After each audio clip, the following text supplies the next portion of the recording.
That's basically the time signature.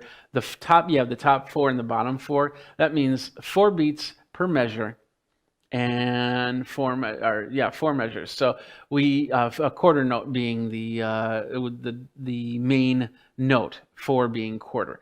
You have 3/4, which is 3 quarter notes per measure, and then you have 2/4, 2 quarter notes per measure. You have 6/8, which is the 8th note, not the quarter note, but the 8th note, and 6. So you can do a 6/8. So a song like let's see, 12 Bar Blues. No, not 12 Bar Blues. Let's see. I can't think of a song that's in 6/8 right now. I'm drawing a blank. You basically have different types of key signatures, and you could probably change that as you go. We want to set a key to this. So do we want it in the key of C? Do we want it in the key of B flat? Do we want it in the key of A? And of course, that's going to be the corresponding sharps and flats, because with each key, you have the combination of, on a keyboard, you have white keys and black keys. And of course, that's sharps and flats or nothing. Key of C has no sharps and flats to it. So if we want to keep it simple, we'll just do it in the key of C. So that's what we're going to do. We're going to keep it in the key of C. We're going to go 4/4. And we're going to hit next. And then we got to title the score. So we'll call it Geek 1 just for that. And we'll leave the lyricist, composer, and copyright blank for now. So now we have our sheet. It's a blank sheet, a blank tab of cool stuff that we can do here. We can enter our stuff a little bit later here. So there is the lyricist and there is the composer right here. We're going to start with something simple. Let's just do a simple key, C. Here's the, let's see, C. And what that does is it brings up these very interesting. Okay, so if these add a whole bunch of notation. I won't get too much into it. Like, for instance, this one right here is tremolo. So it'll basically play a scale, go like that for a tremolo. You have different types of notation that you can add to it. And we can explore all of these as we go. We can add a sharp. We can add a flat, a double flat. We can add a double sharp. We can make it neutral if we want to. Up here is, we can put a dot, basically a dotted note. Like, for example, this is a whole note, so this will go 4 beats. And when we put a dot on it, it'll go 6. So it's 4 plus an extra 2. And then, of course, we can change the note if we want to up here. So we have whole note, half note, quarter note, eighth note, and stuff like that. And just keep in mind, I'm learning just like you. I have not downloaded the software right now until right now. So we've put down a C note, and there we are. We've got a C note. So let's hit the play button, and we got a C. That's it. Here, let me do this really quick. I'm going to just kind of do this. I'm going to flip this around. I'm going to make it so you can hear this thing a little bit better. So this is the screen catcher. We'll do that. And so it doesn't blow the heck out of your ears, we'll just bring it down to there. And then we'll come back here. And I got to remember to turn that off because otherwise that'll act weird. And then I'll flat back over here. And then I'll do this. And now you should be able to hear that note if I play it. So let's go ahead and play it.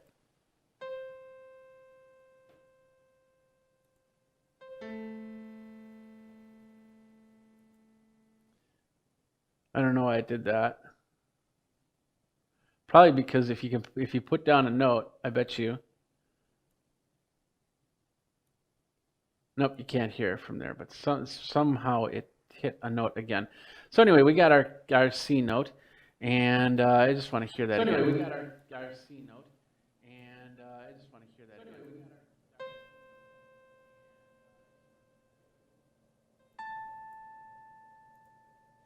I'm not sure why it's doing that. Is there another? Okay. So sometimes with notation music, it gets a little confused, but that's okay. So we've got that. Let's add to that. Let's go see. Good boys. So here's a C. We'll do. Oops, put that in the wrong spot. There we go. So there's our C, and we're just going to do a. Let's do a fifth above that. So there's it's basically a C chord, and we're going to do a C chord right here. This is a simple C chord. If you don't know music notation, you might want to. There's a lot of online tutorials on how to do that. So now we've got a chord.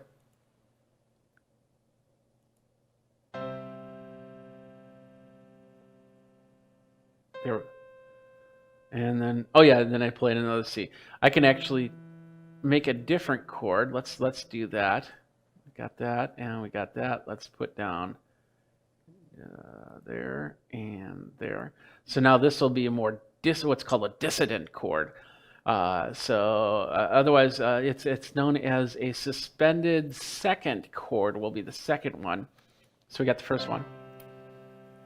Okay. And there's our suspended chord, second suspended. And then that extra note, I don't know where that an extra note's coming from. But my understanding is you can also use your keyboard, and I did bring in my keyboard here. This is an IK Multimedia iRig mini key. So I'm not sure, I think I have to set this up on the program. So I will do that in a second here. But I'm going to be using this keyboard if we do any type of keyboard type insertion, because we should be able to do that. So let's go back here. Okay. And there's got to be a way to, I'm assuming it's in the preferences.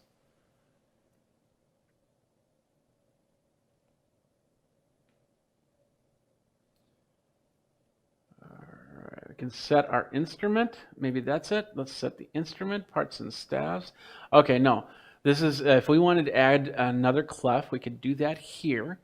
So let's see. Let's see if we can add one really quick. New part. And we'll add tablature to that. And look at that. That adds tablature right there. So now if you've got a guitar and you want to put in guitar stuff, tablature, you can do so. Now, tablature works a little bit different than notation because it doesn't put notes on a staff. It configures the lines as strings on a guitar, and then you figure out a C chord from there. Like, for instance, let's see how we would do that really quick. So if this is the C chord, we would want to put down notation for that. Maybe we use the same notes. Okay, there we go. So for a C chord, we would have an open E. We would have this open and this open. Now for here, we would have a 1, and I'm not sure how to set that up as a 1 just yet. Let's see. I'm seeing if there's anything on here that will allow you to do that, and it does not look like that. So I got to figure out how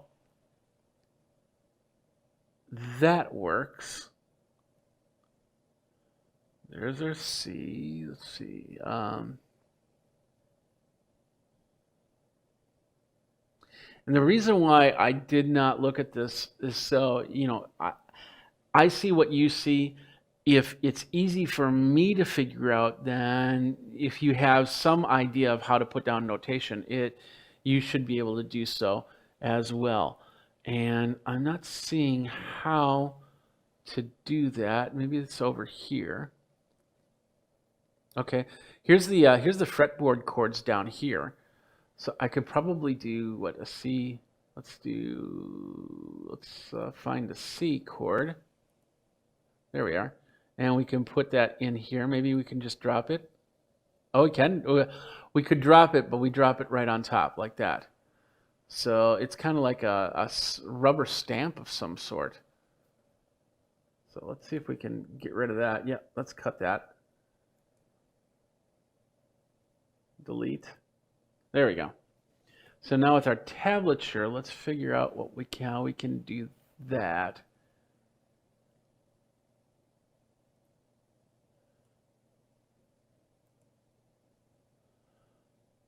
Duration, we've got dots, we've got grace notes, we've got add grace notes, arpeggio, glissando.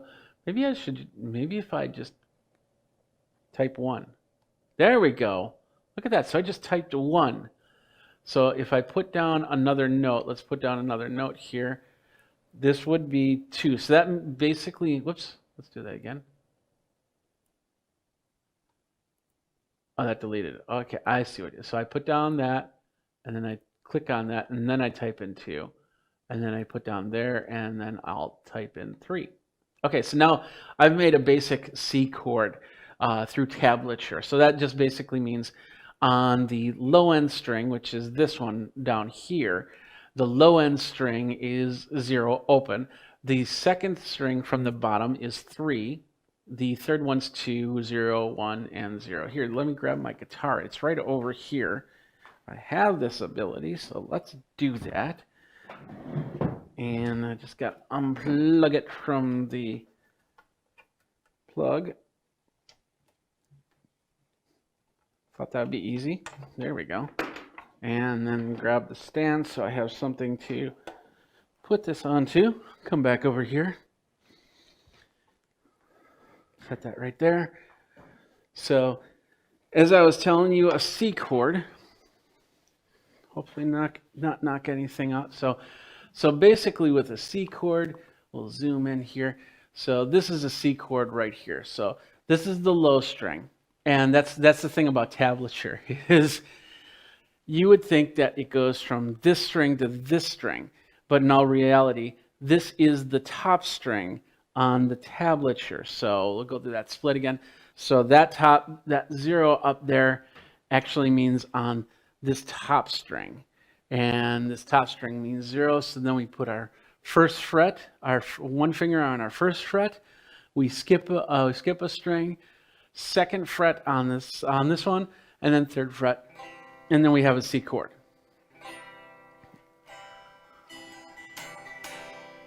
And that's what we should hear.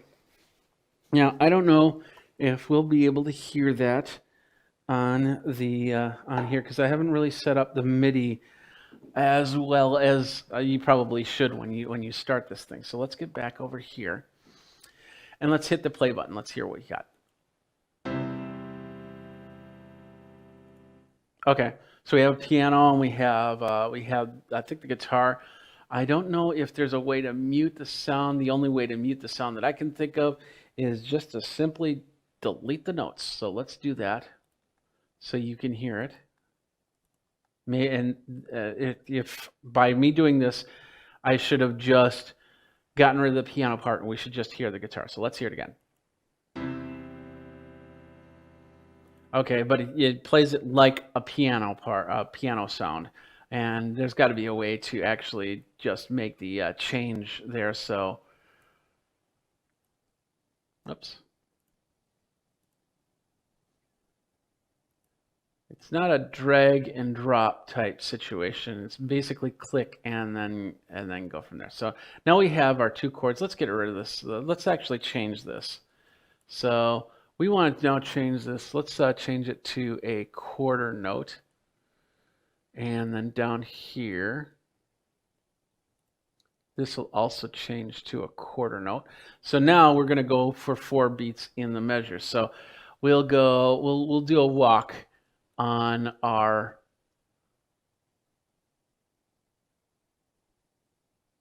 piano here. So we'll bring that in, we'll bring it like that, and then we'll bring the next quarter note, whoops, bring it down a little bit, and then back here, and we've done another measure. So with this, let's hear what we got.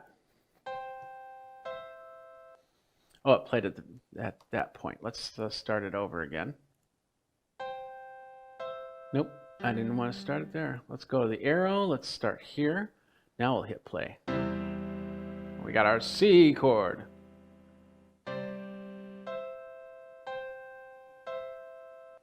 I think you heard that. Let's do that again just to make absolutely sure. So I'll put in my headphones so I know that you can hear what I'm hearing. Really quick. Here we go. There we go. Yeah, you can hear that. Perfect. It's not Mozart, it's not Beethoven, it's just a basic chord structure type thing. So don't judge me for what what I'm doing, and I'm trying not to do anything copyright related. Once again, we're just trying to figure out how this all works. What the way I'm setting it up is the way you see it for the first time, yeah, go from there. Now there's other things up on top. We have the select, we have the pan, we have the zoom. So with zoom, okay, we can zoom in, and do we get to zoom out? No, just zoom in. How do we reset the zoom? Oh, the scroll wheel, at least on the PC version. We can scroll wheel it, and then we'll go back to select, and I think we'll be able to scroll up and down. Yes, we are. So now that we have that, we have bar lines. So I can put in my bar line here. So we have with the 4 notes, we have our bar line. So let's take all of these notes. Let's go back to select tool. I think I'll be able to do this. Nope. Nope. Nope. Maybe if I shift. Nope. I was hoping there was a way to do a multi-select, but I don't see that. So we'll just leave it at that. We also have a repeat here, which we can begin the repeat, double the repeat, or end the repeat. So let's say begin repeat, and we'll put that right there. And then we'll have an end repeat right here. So it's going to play this part twice. So let's get back up here. We'll start back here, and we'll play it. 3, 4.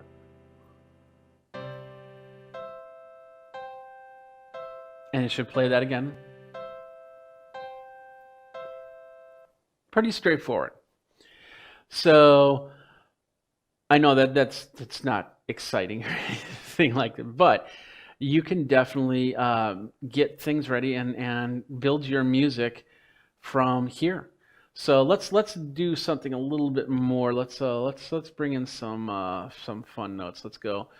Whoops! I always forget. It's not drag and drop. It's click and add.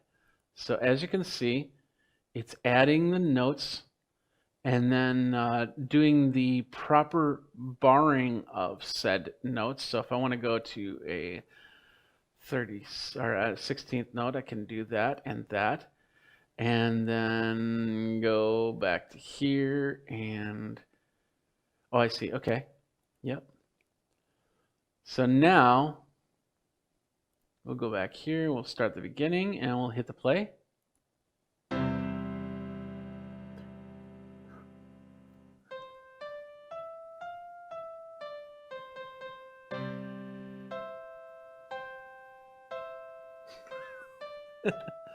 And it's doing the repeat.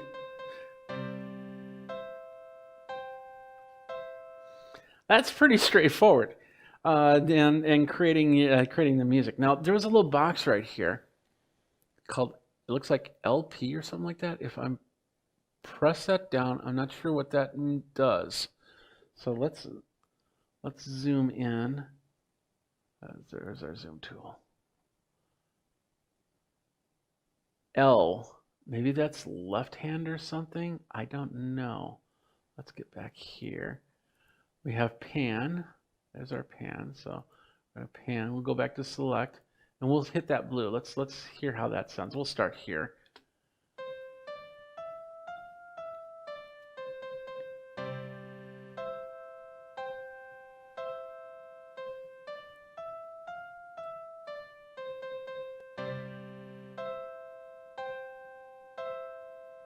Okay. So I'm not sure what that does. And it looked like it went back from blue back to the original color. So I'll have to check on that. So I'm not sure. I'll have to look at the notation on there. I can also do triplets. So I could bring in a triplet. Let's bring a triplet in here. Let's bring in a bar. We'll bring in a bar, and then we'll bring a triplet in. Not sure just yet how to do it. So I'll put down the note, and then I'll try triplet. No, that didn't work. So let's delete. Maybe I have to put down a couple notes. We'll do 3 like this, and then see if that becomes a triplet. Yep, there we go.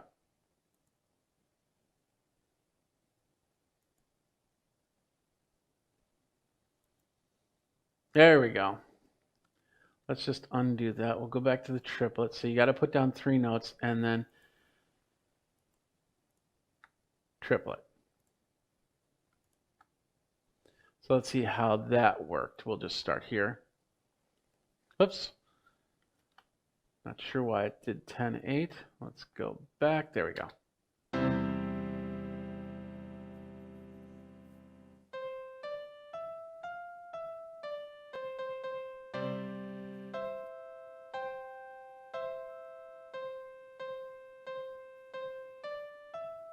And it was a triplet. Now these are quarter note triplets, so yeah, that would make sense. That would think that covers the, let me see, would that cover the measure? I don't think it fully covers the measure, so it should have had a little bit of rest space at the end, even though there wasn't a rest. But as you can see, putting down the notes, fairly straightforward. We have other things. We can change the time signature here. So if I want to, I can put down another bar. Let's change the time signature to 3, 4. Oh. Okay. So I think I have to put down notes first. Off. Let's click off that. We'll go back to select. And then we'll bring down a half note, and we're going to dot this half note. Whoops, where'd it go? Where is the proper dot? There it is, right there. So now we have a dotted half note, which means that it will go for 2.5 measures. I think, no, that will not work. I have to remember how this all works. So, okay, so to get 3/4, let's put down a half note. Oops, half note, and then we'll put down a quarter note. Now, there's got to be a way to tie those together, and there we are. This is what's called a slur. So we'll add the slur there, as you can see, and now I will put down this in, where'd it go? Oh, there it is. Okay. We'll do it in 3/4 time. So now this one will be in 3/4. And just for kicks and giggles, let's change the key signature as well. Now it's when I change this, change it to C sharp major, A sharp minor. I can transpose. I can adjust accidentals. I don't change the notation, so that will still be a C that hits. As you can see, it's got a natural to it. Okay, it doesn't change the notation at all. So now this will play as a C sharp. So it'll be a 1/2 step up. So now we'll just play this part again. I'm hitting the space bar, by the way, to start it.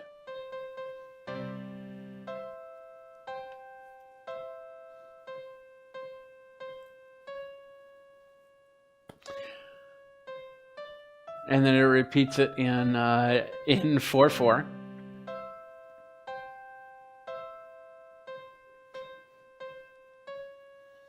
With a little bit, so we could change that. That should have slurred. So that should have been 1 note, not 2 notes at the end. So that's interesting. So now we'll do that. We'll just kind of give this a chord again. And yeah, let's do it. Let's put up a high note here. And we can also we can do octave lines. So this is cool. So I can add an octave line here. So what this means is this should play an octave higher. So we'll go back over here. We'll just play this chord. It's an octave higher now.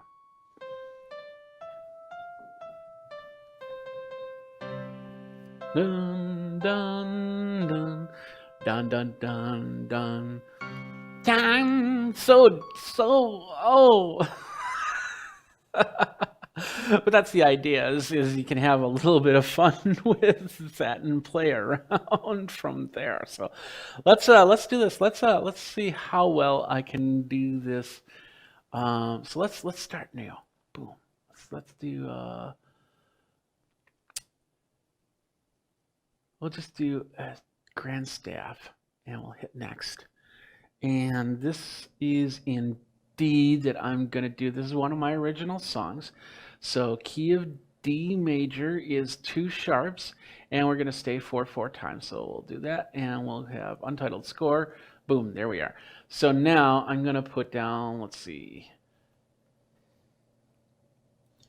I'm going to do 4 notes. So we got D. Let's see. Good boys deserve D. Trying to remember all my my notation. I haven't done this in a while. So D, G. So that should be a D chord. There we go.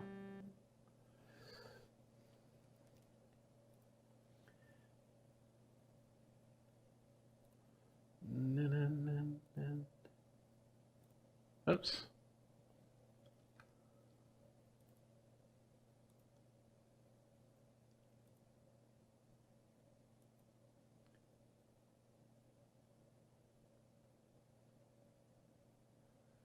Okay, I think I got, yeah. So we'll do that, and we'll do another chord right here. And we'll bring that in here, and we'll bring that here, and then we'll bring this down here, and this up here. Yeah, and then we need to put a rest in between these because these aren't half notes, so I'll put a rest right here. I think it's 1, 2, 3, 4. I should have put a double rest here, so we can do that. Let's just delete that out and delete that out, and then let's see, double rest is upward. There we go. Put that down. Now let's play that.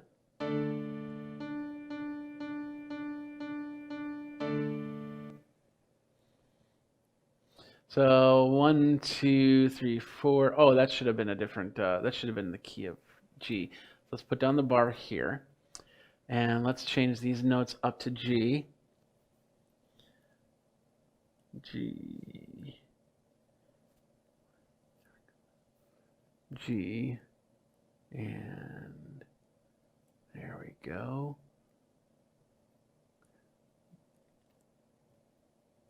Bring that up. Actually, that should be a third. So now we'll go.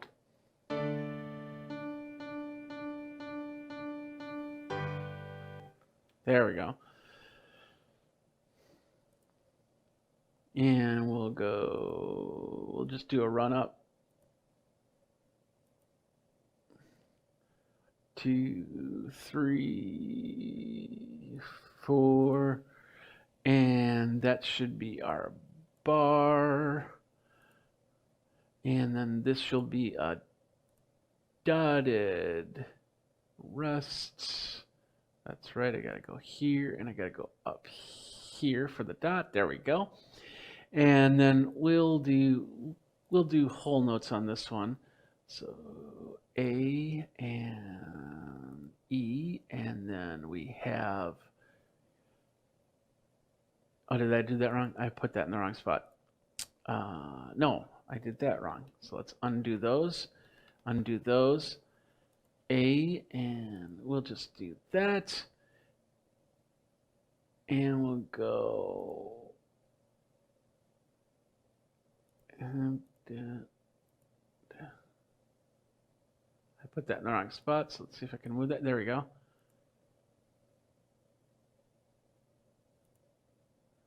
think that's how that goes. Have to listen to it. That's close enough. 1, 2, 3.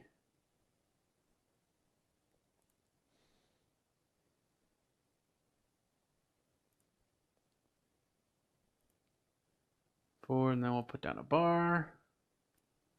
And then we'll go back to just the D chord there.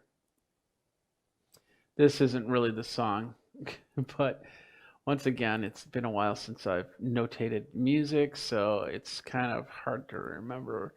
I'm struggling a little bit. So this is what I just built.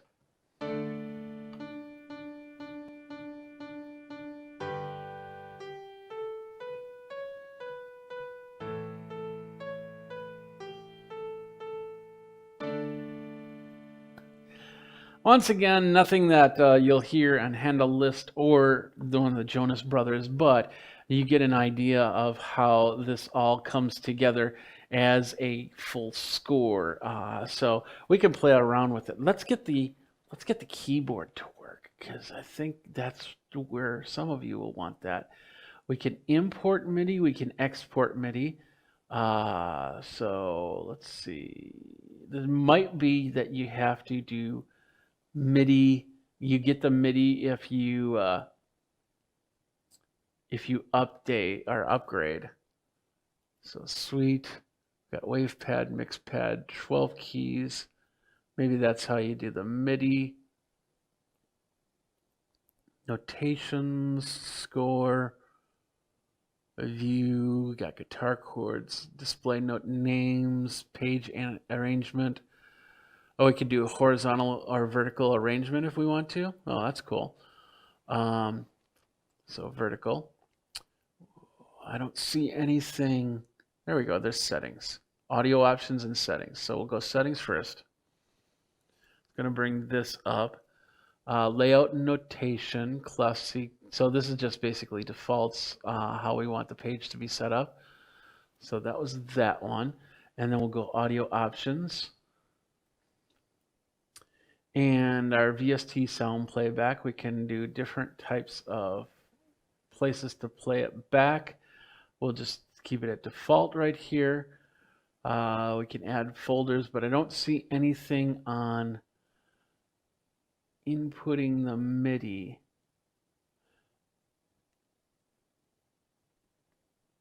Down here, okay, so down here, down on the bottom, I don't know if you can see that or not. Did I? Yeah, you should be able to see that. Down on the bottom corner, we have our beats per minute.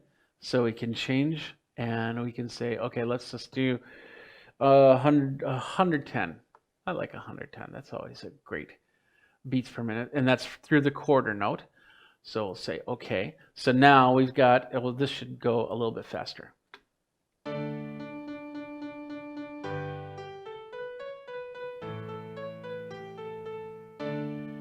Boom, there you go. Okay, perfect.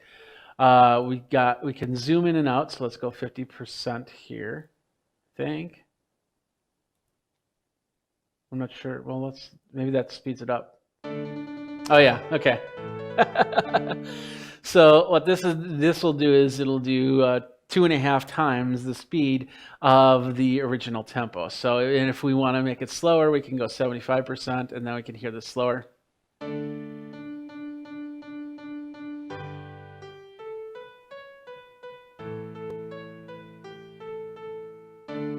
Okay. So that's pretty straightforward there. I'll go back to 100%. Now over here we have, it looks like we can set our playback instrument. Here we go. So there's our playback instrument. Right hand is going to be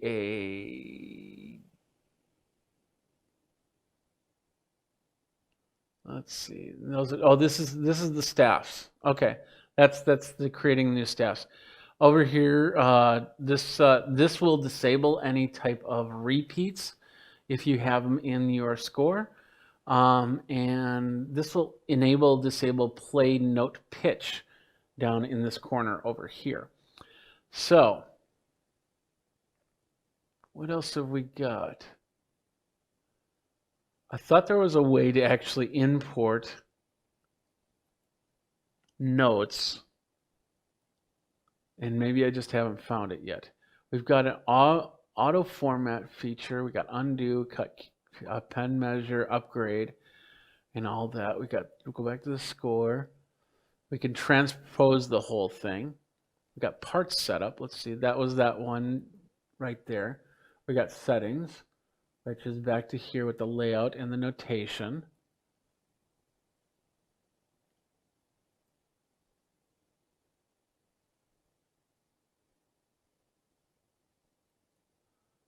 Okay, and so that's that.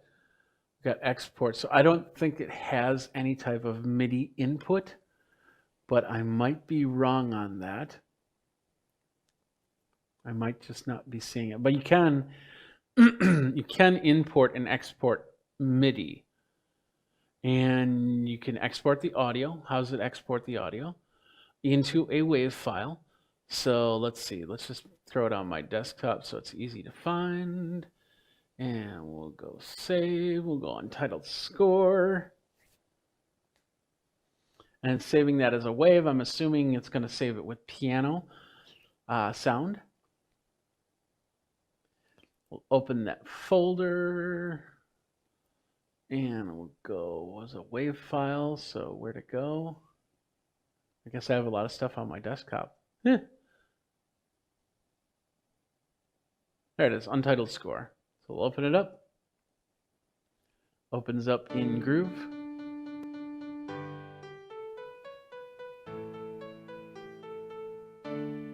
Yay, that's it. So making a wave off of that, that's pretty straightforward. Let's see what else we got here that we can do. We can export to a PDF. So if we want to print out our score, we'll go untitled score right on the desktop. And check here, untitled score. There it is right there. And that opens up in a PDF.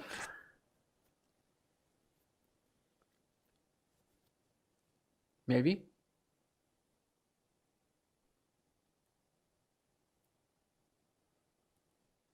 Let's open it up in something. Let's open it up in Adobe. There we go. So then I can go File, Print, and then I'll print it to my printer here. Which one is the one? There it is, right there. That's in the other room. We'll hit print. I'm gonna get it. I'll be right back. You take a look at this, and I'll just keep talking because I can do that. And I'll walk over here to my printer.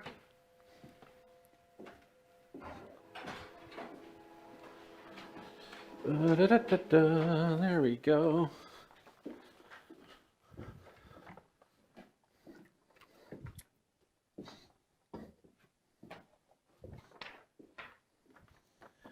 And we're back. Sit down. There we are right here. I don't know if you can see that, but that is the printed score. Let's just do this. Let's walk in. Walk in. Walk in. There's the score right there. Untitled score. Yay! Now somebody else could play this if they wanted to play it. I don't know. Did you like that song? I guess it was an okay song. Wasn't anything great, but yeah. So that is that. Whew. Feel free to ask a question in the chat. I will try and answer it. I'll check my other chat, make sure nobody's asked a question over there. Hold on a second.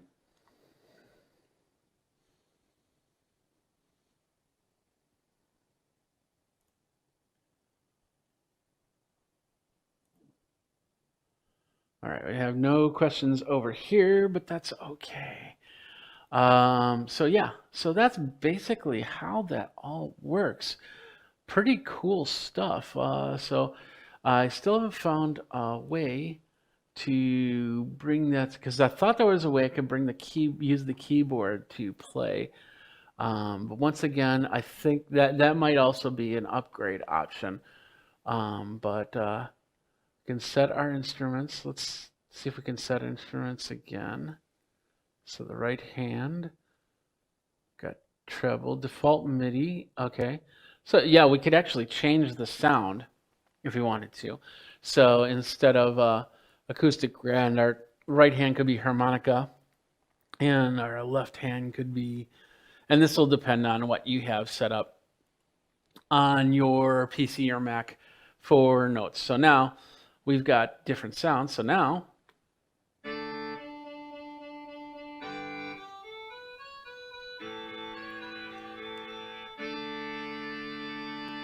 woo, yeah, that'll get you dancing, right?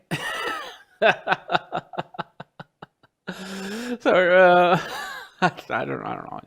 It could get you dancing. Anything can get you dancing. That's for sure.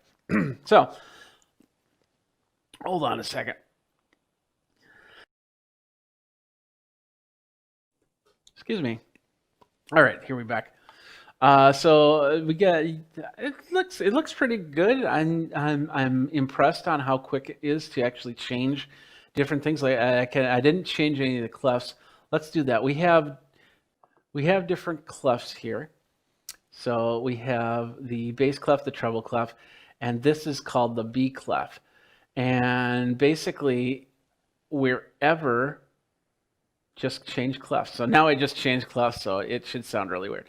Wherever this is centered on, this line right here would be B, if I remember my B clef correctly. So let's find out how it sounds now.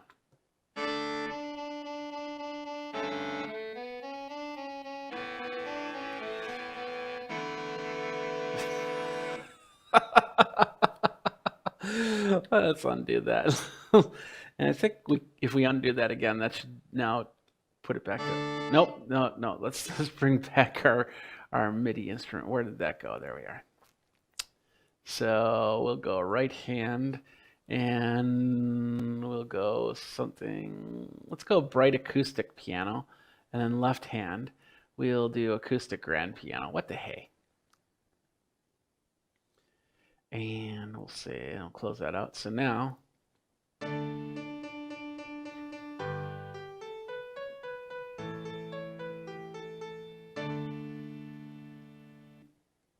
that's pretty much it. So yeah, we got that going. So we could change the key, we can change the clef. We've got a whole bunch of different options like the dynamics. Now, if I wanted to, let's do a crescendo here. We'll do the crescendo. We'll start here and we'll bring it up to here. So now, go back here.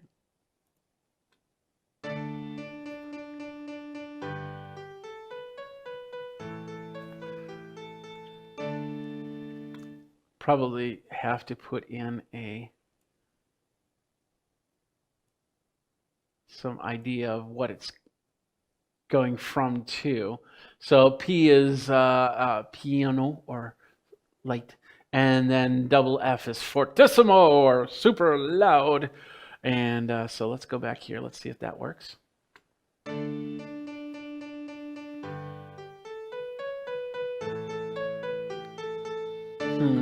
Maybe I did that wrong. Hold on a second here. So let's take all of those out.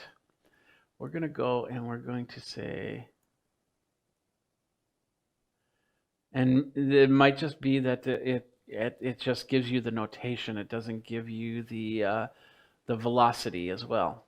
So let's try this one more time.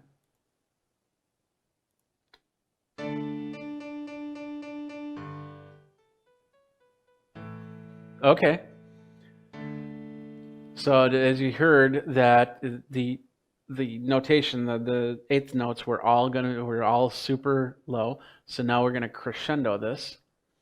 So we'll start with this in the crescendo, and we'll bring this all the way over to here. And we'll do this so you can see it. Do the crescendo again. And we'll start here, and we'll bring it up to here. Now, the volume will change.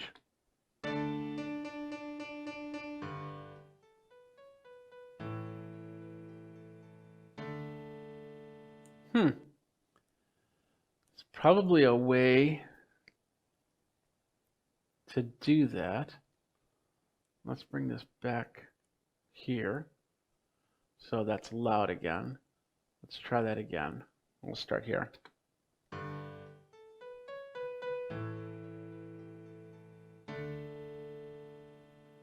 Okay, that kind of brought a crescendo to it.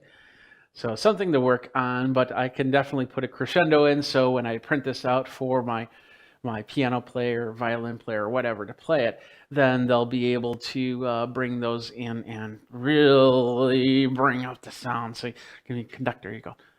You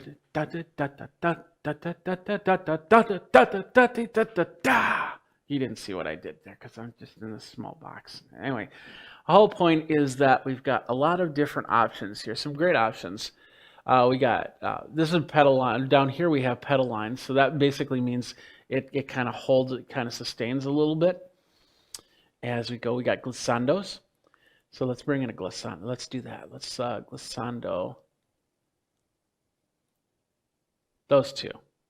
Let's hear how that sounds.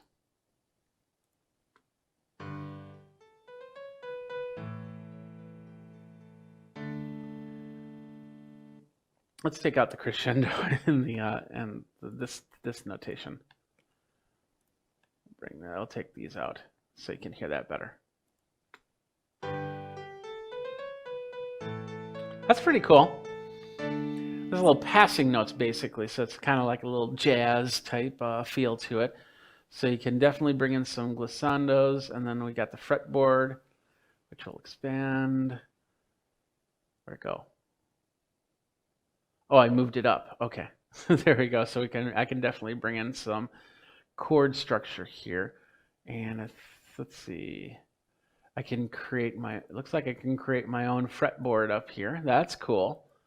So if I want to do a D with a there like that, we'll go okay. Chord name is empty. We'll just say D. We'll go okay. We just created a new chord name, which is not new by any means, but we got that. And then let's see, the next one was G. So let's find G.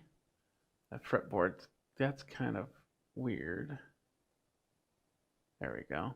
I don't know why it's. There we go. So we'll go G. And then we'll go down to A, which is where we are. And then finally back to my pre-made D chord right there. There we go. I don't know if that's going to play. I don't think that's going to play guitar because it doesn't show it up here for the parts and staff. So, but if I made tablature, let's just bring a tablature in here again. Tablature staff, and then we can say, okay, I want that to be guitar, acoustic guitar. We'll do nylon strings. And now if I bring in, let's see, so D would be here, here, here, here, here, here. Oh, no, not there. Sorry. So we have that, which is 2. This is 3. This is 2. That should be a D chord. And then we're going to do a G chord. If I'm going too fast for you, I apologize. But once again, there's lots of tutorials on how to do things like make notation. So this is going to be an A. And that's 2, 2, 2. That's an A chord, and then we're back. These are open chords, by the way. And then we're back to D. So let's see. 2, 3, 2. There we are. Now let's hear what we got.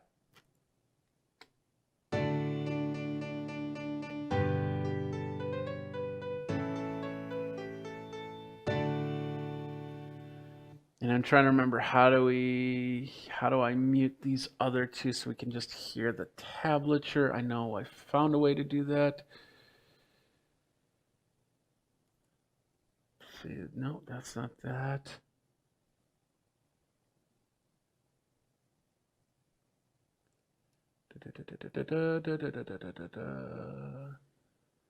Audio options, is that it? No. Let's see.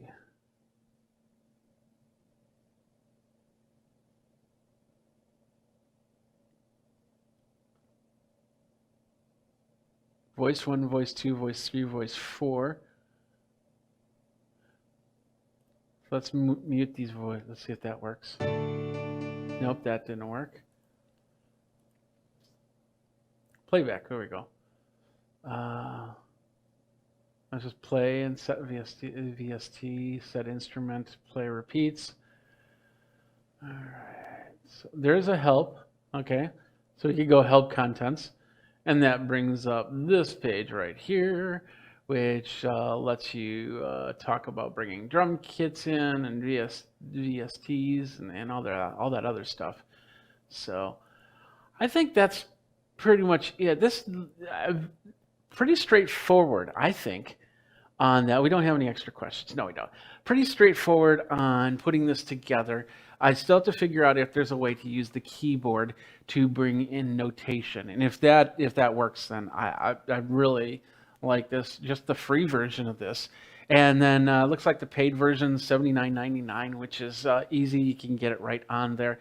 And in fact, here let's see if we can bring that into the.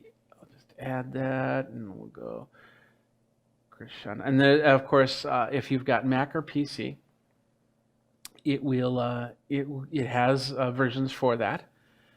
So we got, that's the free version. It's a free version. There we go. There's a plus version for $7.49. We'll add that. And then the professional version, which is $79.99. So I'm not sure what you get with the plus version. So let's go here. There's the plus version. Oh, gotta go back here. There we go. So there's the plus version for $7.99. You can get that there. And then the full version, and I have the PC version, but if you go to the page, it'll say PC or Mac. You just have to switch it back and forth, and you'll be able to use that from there. So anyway, that is Crescendo. Pretty straightforward music notation system from NCH. Yeah, I mean, I'm looking at the free version. You had the PC download. That's right there. You got the PC download right here, the Mac download right there. So you'll be able to, whatever version, you'll be able to add that to there. And it's all part of NCH's software here, which also includes video editing software, invoicing software, Switch Plus software, accounting software, transcription software. Interesting. Let's take a look at that. And lots more. So lots of cool stuff here that you can get from NCH. So, but this is Crescendo, absolutely free. So download it and try it, and let me know what you think. You can contact me through all of the socials, and that'll show you. You can think of Geekazine, think magazine, put in a geek. You got me, and go ahead and follow this channel as we got more content coming your way in the future here. So with that, we'll play out with the original song one more time and go from there. You've been watching Geek Tech Talk Live with Jeffrey Powers. Thanks a lot for watching. You guys geek out, and we'll see you next time.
What's up, my geeks? Jeffrey Powers here from Geekazine, and you are here on another episode of Geek Tech Talk Live with Jeffrey Powers. How's it going? Today, yesterday we were on the live stream, and I don't know what happened. It just kind of went, and I was kind of flailing a little bit, and so I decided, maybe I should just kind of take a step back here and kind of just rethink of what I was doing yesterday today. So I changed the format just a little bit, and everything here I have put together. I decided, well, instead of just showing one thing, I'm going to show everything, and that is everything that I bring in my video gear bag with me to shows whenever I'm doing remote stuff and anything like that. So it's really cool. So stick around for the next hour. We're going to talk about all these products. Answer any questions that you might have in the chat, and then of course if you have an idea for a product or a thought for a product, I might show you something extra, something I might have in my arsenal, because I have a lot of stuff. Now, a little bit about me. I've been creating content since 2007. I'm an IT podcaster, IT videographer, whatever you want to call it. Basically, I go out to conferences and I do one-on-one interviews. I have my studio here. We review tech products, like everything that you saw on the table, and we just have a lot of fun with it, and we really I really try to bring out as much as I can into all my gear, so you have the best views. You try and get as much B-roll as possible, try to get as much video content as possible, and you have some cool gear to buy. So now, a little disclaimer here. Some of the stuff I've been given, some of the stuff I bought out myself. I really can't remember which one's which anymore. It's been a while for some of this stuff, but hey, everything on this table has been reviewed. It's technically not really a review of this product. This is what I use and showing you that. But anytime I do a review, hey, you want to check out, and I do have a policy on that over on review over at Geekazine. So if you have any questions, you can definitely check that out there. So all right, with that said, we're going to start by, first of all, I have to pump up my gear here, which you can also get. Check this gear out. This is the new hoodie, which is hopefully going to come tomorrow. I'm hoping, because on Saturday I'm doing a very special live session, and I want to wear the zip down hoodie. It's exciting. I wanted a zip down, and now it's here, and I'm ready. So you can get the Geekazine zipper hoodie, and of course support the channel in many different ways. And I thank you guys very much. So anyway, that's that. So let's get into the fun products here, and we're gonna start. We gotta click on there. First of all, my video. I couldn't do this without a main camera, and technically I don't. Well, I don't want to turn that. I want to show you the camera. I've shown you the camera before. Yeah, I'll show you the camera here. It is on the screen. Let's bring it over here. It is the Sony FDR AX700. Now, what this is a camera that allows you to basically 4K. It's a higher grade camera than a lot of prosumer cameras, but it's the top of the line of the prosumer cameras when it comes to Sony prosumer cameras, which is great. And it is a couple years old, and but it does up to 4K, 30 frames a second. It's got a great 1080p. I can do both streaming and recording from the camera, which is also great if I have to record all my sources, just in case something happens. I have to bring everything in and then do camera switching in what's called post. And all the features, I can set it up to be manual. I can fix the iris. I can fix the shutter speed. I can adjust the focus, the zoom. It's got a zoom on here. It's an optical zoom. It's got the Zeiss Vario Sonar T12X opticals with T12 optical zoom, and it's an amazing camera. and it's sturdy. It's very, very sturdy. In fact, I talked about this a couple days ago when I talked about this camera, which I use in my studio as well for my main camera. And that was that it's fallen over a couple times. One time completely on hard concrete, and the steel frame construction, it's still going. In fact, there was no scratches, there was no marks, no dents, no breaks, no nothing. And which I was really grateful for. It's a nice camera. It's awesome. I use it as much as I can, especially when I'm doing stuff for paid clients. And I got that camera. I also got the PTZ camera up there and the PTZ over there. So I have a few cameras for that. But when I go out to trade shows, that's the main camera I bring with me. Now, when I was out at CES, I used this main camera for all the sponsored videos. And then of course, the lower end videos, I'm going to use these Next cameras, but these Next cameras are not lower end cameras. Let me tell you that. It's just they're just cool cameras to have, and they're so small they just fit in the bag. In fact, at CES, I took this bag right here, which I picked up last year because I wanted something to hold these cameras, and it holds a lot in here. And unless I have to bring in that big Sony and maybe a laptop, then that is usually the bag that I use right there. So, but the other cool thing about this Sony is the next product, which I actually have in the bag here. Let me pull it out really quick. It's this little puppy right here. This is the Sony wireless. And the cool thing about the wireless is it comes, you can buy a shoe for this.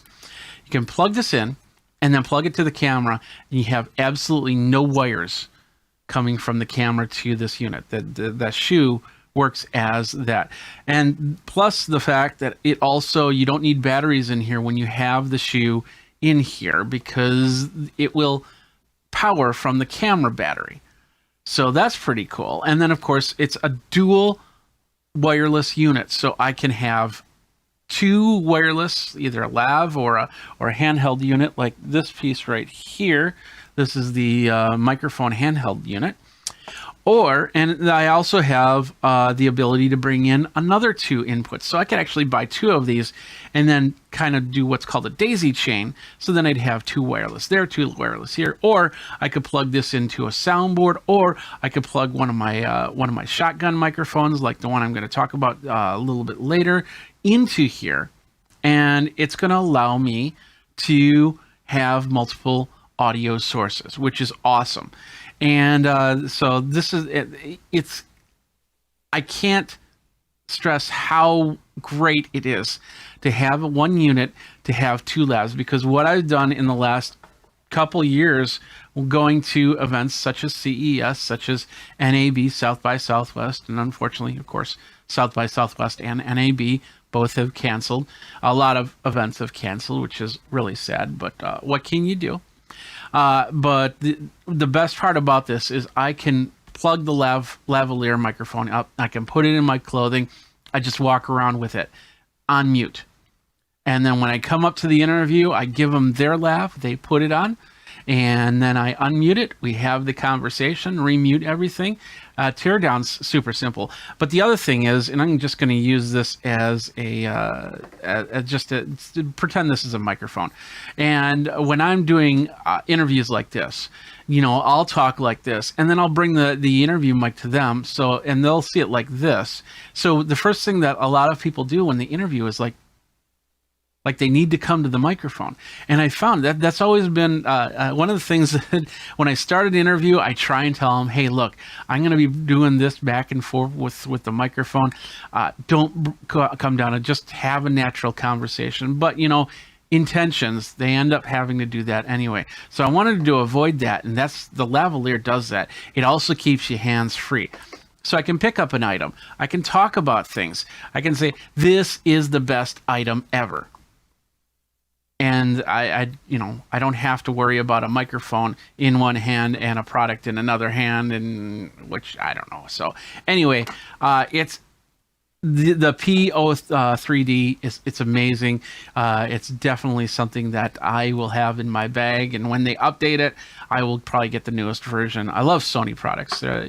I've try and get as many Sony cameras as possible. They have a lot of great products there, and of course, anything new I will look at on Sony. But I have other cameras as well, and we're definitely going to be talking about that next, because this little camera right here. This is an amazing camera that I basically saw last year at CES 2019, and I said, I got to have that. And I got the camera, and I do have to admit at the beginning that this camera did not fulfill expectations, but I knew it was firmware updates, and I knew that they had just need a little bit of time, a little bit of adjusting, and that's what they did. They adjusted it, and now it does a great job. And in fact, this year at CES, the majority of my video came from this little camera right here. What is this little camera? This is called the DJI Osmo Pocket, and what it is a little camera. Let's zoom in a little bit so you can see this a little bit better. Too much. Let's bring it back a touch. There we go. This is a 3 gimbal axis camera. And what does that mean? That means that it allows me to move around while this thing right here stays as still as possible, if I have it set up that way. So if we turn it on, let's turn it on really quick. I think the battery, I haven't charged the battery up, so you'll have to forgive me if it's not. Oh, that's pretty good battery. So it's a small screen. That's one of the small little problems with it, but I can actually hook up my phone or an external monitor to it, mostly my phone, when I'm out on events, and see it through here. But as you can see, I'm moving it around, but look at the screen. The screen is staying as stable as possible with what I'm doing. That's just amazing. But if I do want to change it around, it's tougher to do on the screen, but I can. This is a full touch screen. It allows me to change how it's going. You can get adapters right now. Basically, this little area right here, you would plug in a dongle, and either the dongle would be USB-C or Lightning, and then you can plug it into your phone. But I usually use the USB-C on the bottom of this unit, because I'm either plugging it to the wireless, I'm plugging it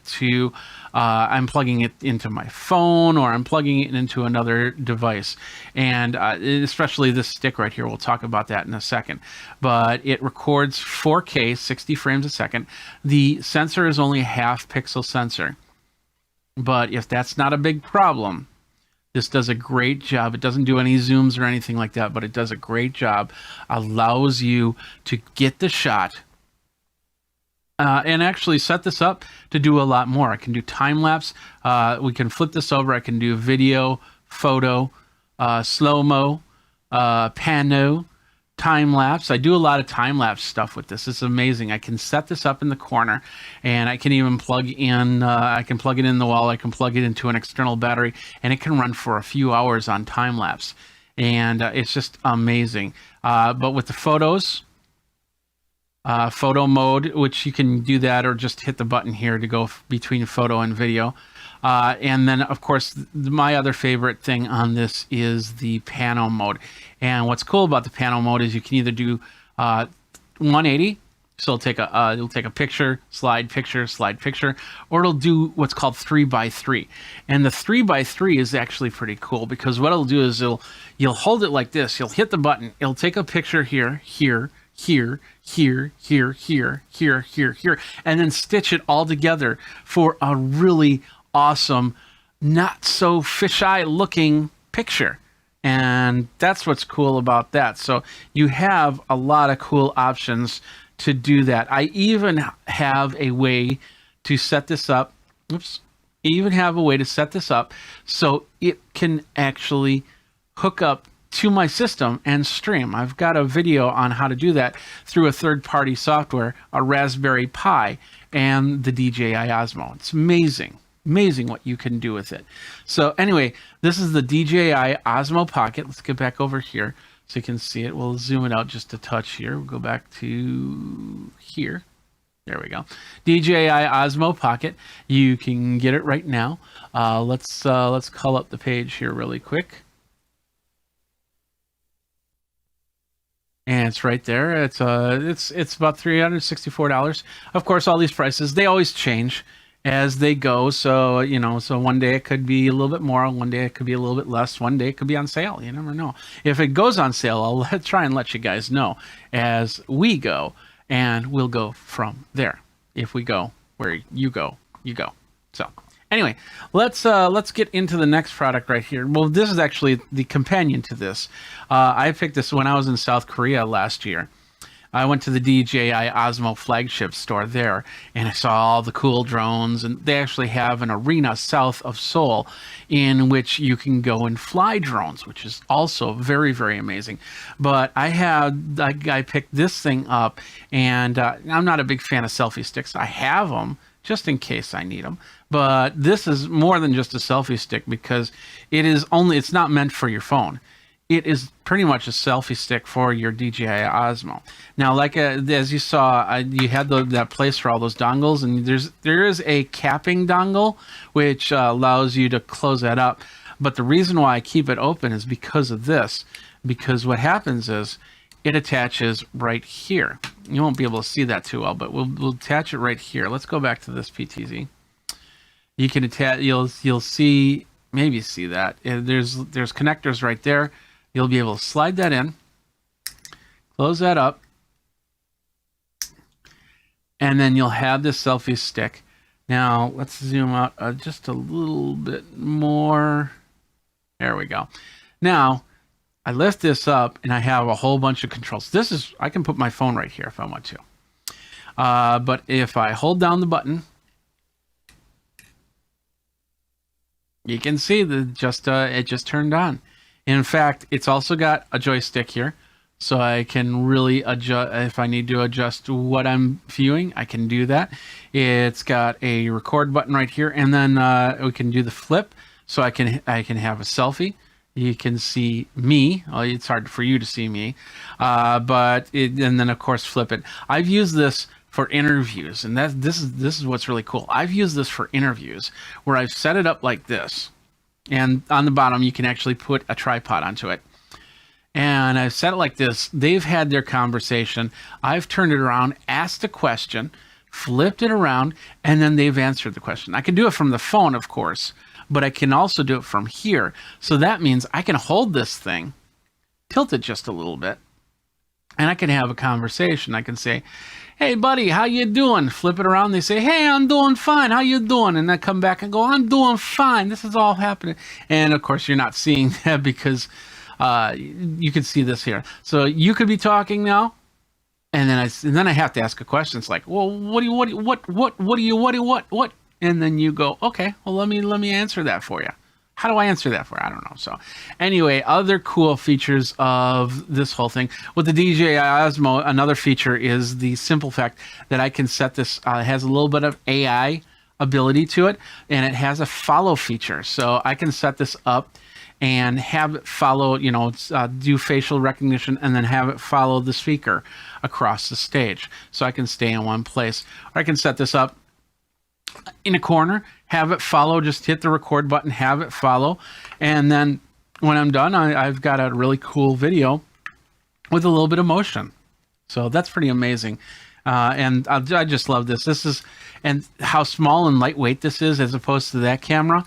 When I'm doing some really fast gun and running, which basically gun and running means shoot the video and get out of there so the next person can do it.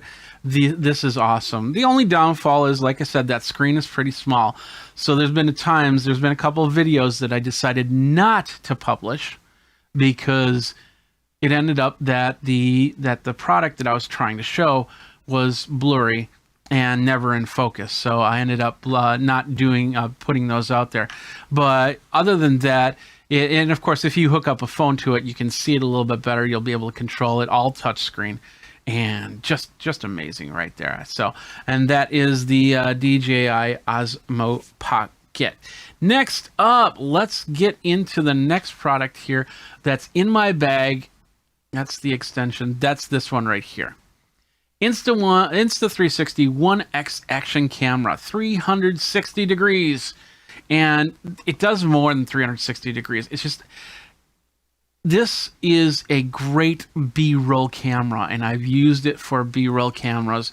And basically, because not only you turn it on and it'll do a 360 of the whole room, but then I can put it into the software either on the phone or on the computer.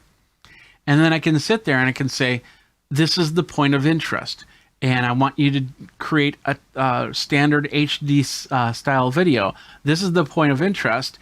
And as we move, I want you to move over here for the point of interest. So I've done walkthrough videos, especially when I was in South Korea. You can see them on those videos, where I took this and I walked through. I used what's called the this is the invisible selfie stick. In fact, if you put this on the camera, you will not see this tripod at all when you're doing video. And I should have set this up to show you how that worked, but it's really awesome. And like I said, I can create videos not only in 360, but also in HD, like 1080p or even 4K, in where you see only the screen, just like you're seeing right now. As I move, I can turn things around. Like, for instance, I'll walk by, if I'm doing like my coffee cup or something like that, I could do this and then have it focused on the coffee cup. So all you see is the coffee cup as I pass by. And that's pretty sweet. And I've done a lot of stuff. You can do overheads, and it looks like you brought a drone to your event. And I did the food show. And that food show was just amazing to get those overhead shots of all the cakes, all the pastries. And it really did look like I was flying a drone a lot of the times. And of course, get a little bit creative with the selfie stick, because a lot of times when you're doing that and you're doing that HD square, you'll be able to crop out you and the selfie stick and everything like that. And it'll look, you even got to watch out for shadows, of course, but you can also make it look even better, like it's flying overhead. Just amazing what this little camera can do. And of course, they have a lot of cool little adapters and features to it that allow you to really get this going to the next level. It's just pretty. When I first got this camera, I knew I needed to get 360 camera, and it was between this one and the GoPro. I decided to go with this one, and I haven't looked back. And now they have a new version of the Insta360, the R, which is awesome because it's what's called modular. So you get a battery pack, and you get a device that can be the 360 camera. You can switch it out with another device that could be a standard GoPro style action camera, and they'll have other modules as well, and that's pretty cool. I haven't got it yet, so I haven't reviewed it. I don't know how it works and everything like that, but it's something that I've been using that in my travels. So let's move on from there. Another cool thing about the DJI, along with the Sony, is I can plug in an external microphone, not just the shoe that goes in there, but I could actually use the cables and bring it into that camera, also bring it into this camera. A lot of the times, what I'll do is with this DJI selfie stick, there is a place where you can stick either a light or a microphone on there. So I do have a microphone. In this case, I have the Rode VideoMic Pro Plus. This has been out for a couple years now, and then I know they have other newer versions of these microphones, but this has been my go-to microphone when it comes to doing shotgun microphoning. I had another microphone and I was using it CES, but I simply was not as impressed as this one. And this one it's amazing what this one can do.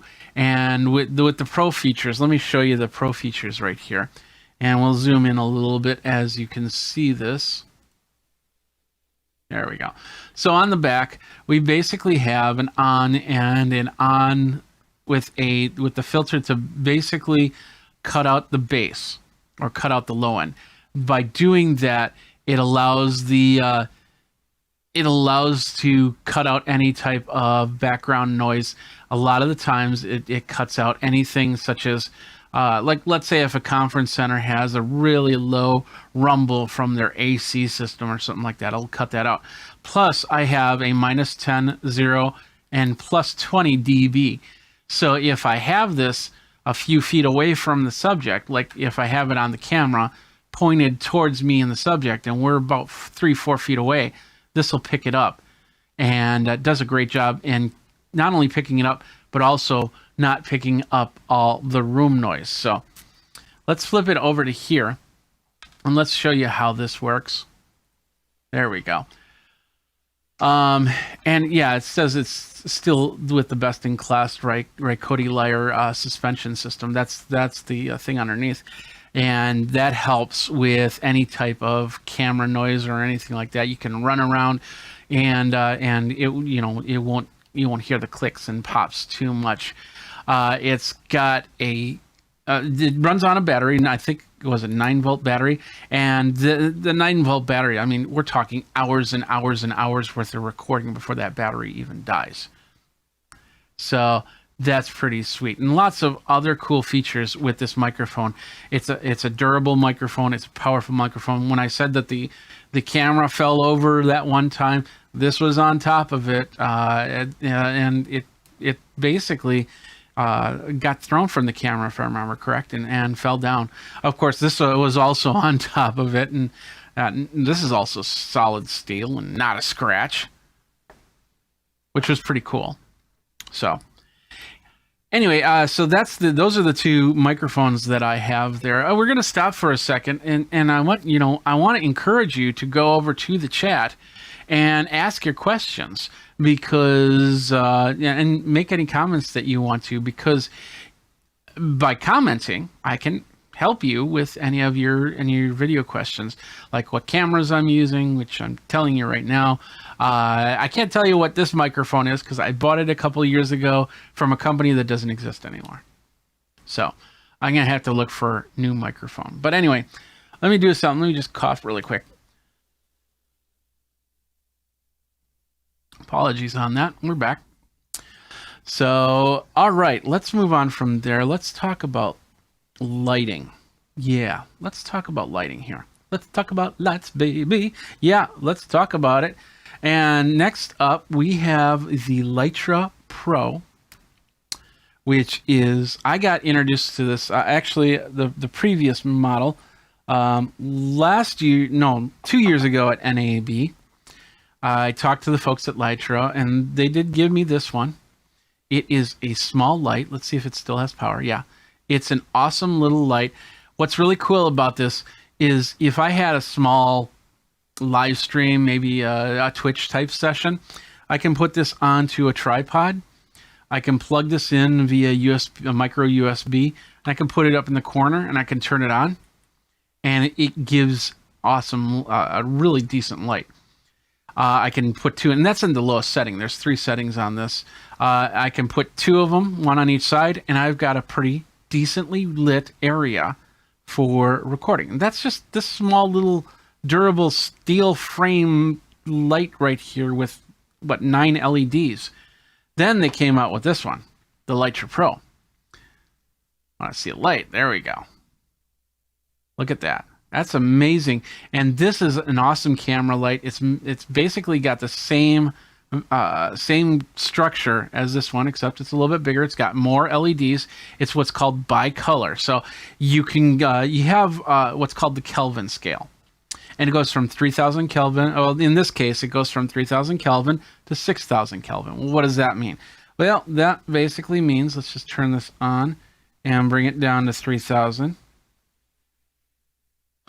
What it means is it gives you the difference between a yellowish light and a white light. Now we're going to switch it. We're just going to do this.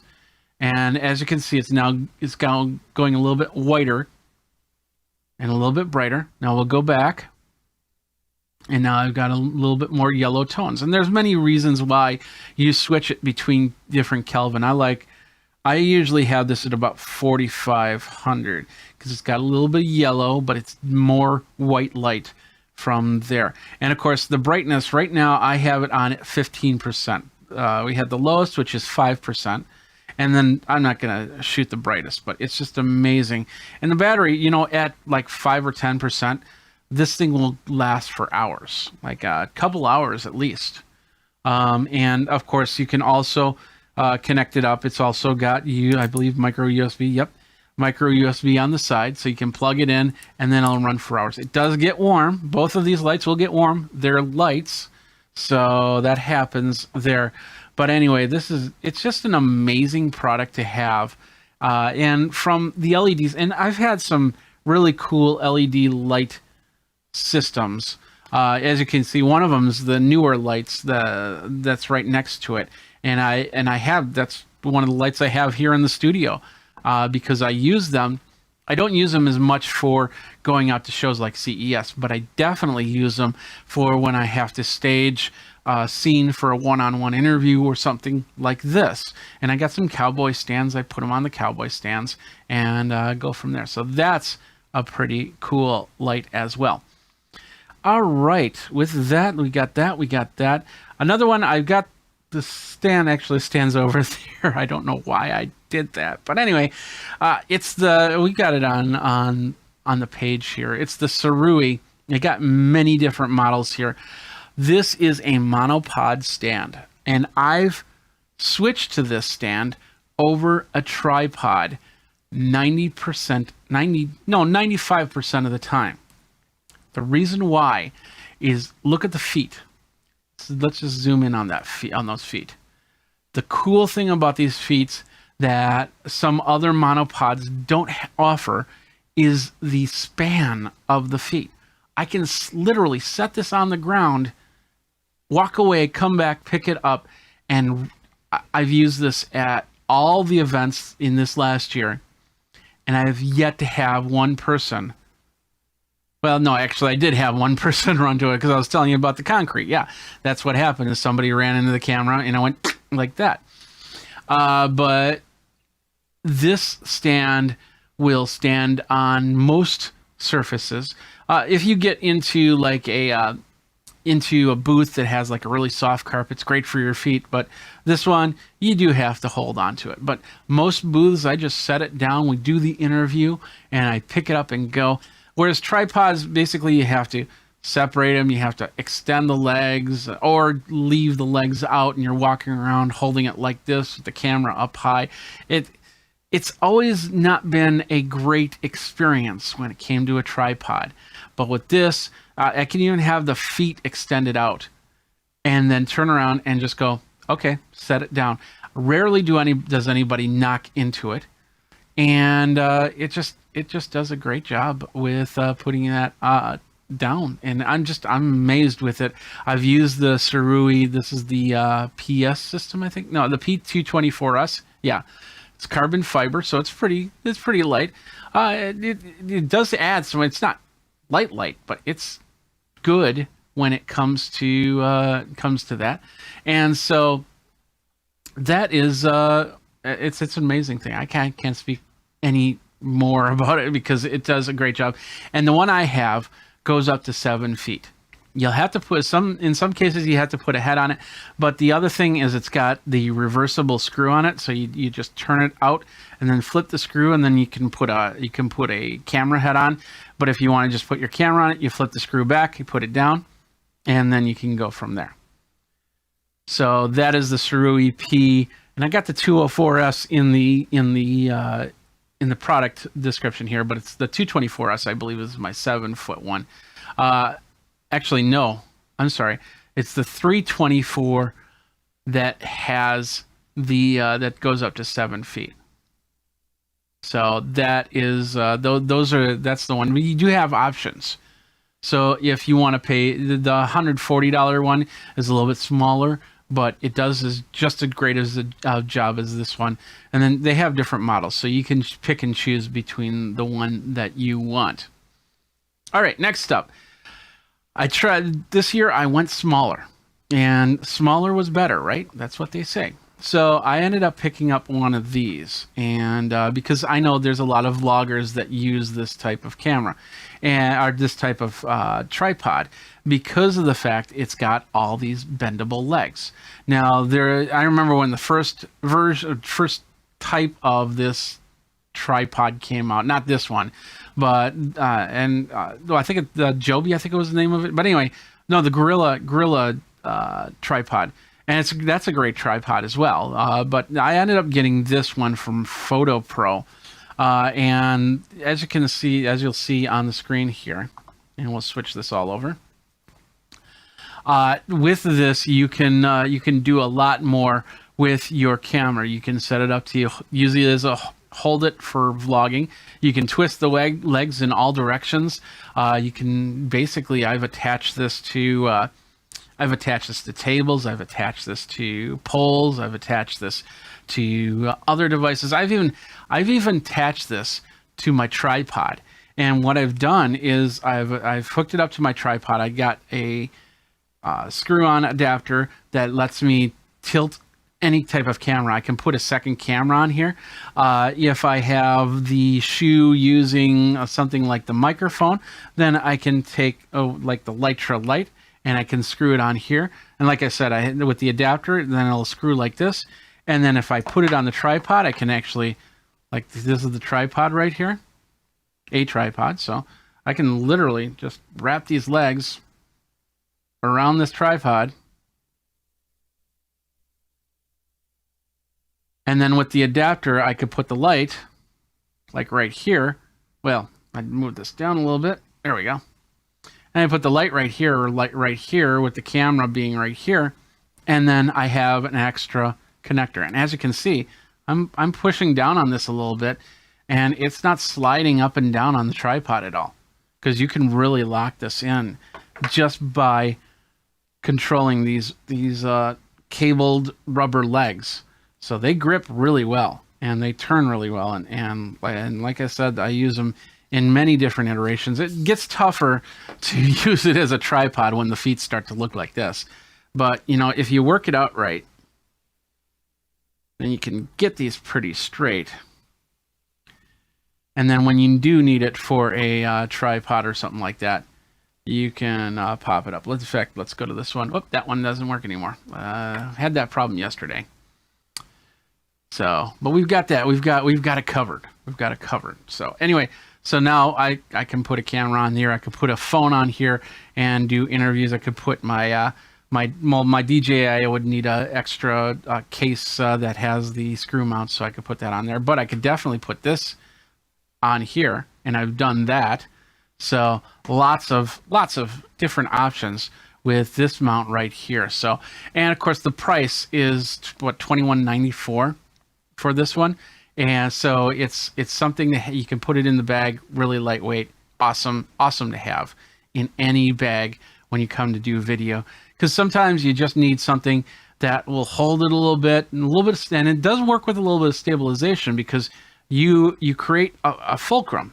So you have your camera up here, and you have this tripod, and if you just hold it like this instead of like this, then it creates this ability, this little fulcrum point.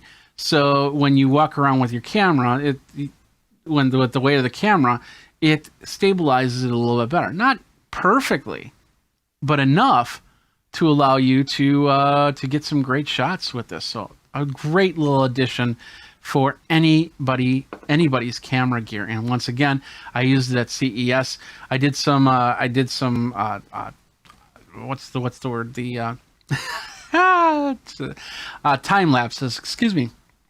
I could put this onto a post up above, did time lapse on here. I could walk through the shot too, and then go pick it all up and go from there and get some great footage.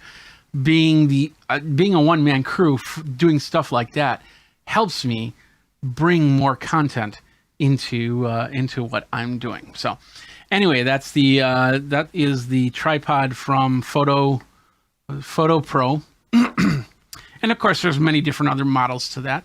Hold on a second. Let me grab some water here really quick. There are many different great photo tripods like that you can find, and they'll do just as great of a job.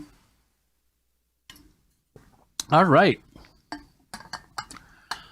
We're hitting the 40-minute mark, so I hope you're really enjoying this. And of course, I always encourage you to check out my channel over here and check out all the products that I talk about. I deal in consumer tech, I deal in music tech, and of course, podcasting and video. If you're a podcaster, if you're a videographer, then these are things that I'll talk about multiple times. So if you have any questions on it, even if you don't in this event, then you can definitely ping me a little bit later, and we can definitely talk about that and go from there. I want to see if I can reconnect this camera really quick, and it doesn't look like it's gonna let me. Let me just do something really quick. Take a quick second here. Bring that back in. And of course, you're not seeing it because I'm doing it from behind the scenes. Yeah, it's not showing up. Might have turned off or something. That's okay. Not a big deal. It's like this is a new camera that's not out yet, and I'll talk about it in a review in the future. So this is beta software. So anyway, let's move on from there. Where are we? Oh, yeah, okay. Gotta get back into the app here. Next up, let's talk a little bit about live streaming. And sometimes when I go out and I'm at a conference and there's great bandwidth, I want to throw it up onto the socials. And because the more times you go live, the better. And that's where this comes in. This is the Webcaster X2 from Epiphan. And it's an amazing little box that allows me to do live streams. And what happens is I connect up to this box, I set it up for whatever live social I use, and it can be YouTube, it can be Facebook, and it can be whatever service you have. There is even a service that lets you go to a page, they'll stream to a page, which then will replicate to your other services. So you can do more than just one social as you go. Now I put in a 9 dB antenna, mostly because of the fact that it can have my Geekazine flag. I can wave my geek flag high, but also because of the fact that it's a little bit stronger antenna than the paddle antenna that we get on it. So I'm hoping to get past the clutter if there's a lot of people at a event or a show and I can't use Ethernet. It does have, let's just take this antenna off. It does have many different jacks that you can use to connect up. Why are you not working? Oh yeah, that's why you're not working, because I switched it. Let's do that. And let's do that. There we go. So this is the Epiphan. It needs an external source, but the cool thing is you can get an external battery and plug it in. There is a adapter cable that you can get that will allow you to connect it up to USB. But what we have on here, we have an AV slot. See if I can focus that in better. There we go. AV slot. You have the micro SD. You can put a micro SD card in there and actually, I believe, record from this now. But at the time, this wasn't working. I don't normally set that up that way. A USB, which you can now put in a USB webcam, and you can have two cameras technically and do a switch on if you want to. HDMI in, so this is where your source would go, your camera source. Over here, we have a LAN cable, so you can hook it up to the Ethernet, which I use all the time. And the best part about this, and even in situations like this, is when I'm doing recording, doing intense stuff that I really want to make sure that the computer's not going to tax itself, I will use this box. Just like I'm using the Blackmagic, I'm using a Blackmagic Design video capture to record this video. I can then daisy chain it to this one, and this one will stream out to whatever service I end up having to stream out to. And what that does is it allows the computer to do this stuff, the split screens and the lower thirds and all that other good stuff. And then this does the streaming, because that can take a toll on anything and streaming it out. So anyway, so we got an HDMI out. Now, in this case, in order to set this up, you need to have an external screen. So basically, you'd have to hook this up to a screen. I usually hook it up to my Blackmagic box before I start doing anything, and then do the setup there. But you can do that. You can also, there are ways to do it on the front. When you turn it on, they'll give you codes, which you can go to a web page, and then you can set things up that way. But the initial setup, you gotta hook it up to a monitor to figure it out. Optical, of course, optical sound if you have that, and then of course the power. Over here we have the power button and the antenna, and of course a little vent, because this does get a little bit warm. It is think of it like an Android based device, which is what this is. And it's connecting up and using that like that. Now, it doesn't have any ability to do like a SIM card or anything like that. And maybe down the road they'll have future versions that will do that. But with this, I can hook this up into onto the web through the LAN connection, through a wireless connection, or I can tether this to my phone using the USB to Lightning cable, and tether that, and then use the phone wireless to power this the signal, which I rarely do. Mostly I hook this up to the Ethernet and to the LAN, so I can get the best signal possible. If this had two antennas to it, I'd feel a little bit safer in doing that, but right now, this does a great job in what it does, and hook it up to the camera. You can go live. Also, what I've done was I've recorded stuff on the on the camera, and then gone out to a more safer area where there's less people. And then what I'll do is I would then hook that up to the Epiphan, hit the play button on the camera, and then stream that out to whatever social. Because whether it's recording absolutely right now, or or you're getting it in 5 minutes, really doesn't matter too much. In some cases, you got to have it right then, right there. Like last year, I did a conference with one press conference with Ed Sheeran, and it's like I wanted people to see it right here, right now. So I plugged that in and I let it go and hoped that it would work, and it did. It did a good job, except my sound didn't work because I didn't plug it in. Anyway, so that's that, and it's a great box. I love it, especially when I'm trying to keep things as small as possible. The modularness of this box, along with that Blackmagic, which I didn't have in this list, just amazing products to have as you go and you're doing your video recording. And trying to create the best content possible. So anyway, excuse me. And that's the Webcaster X2. Let me show you the screen here as I clear my throat.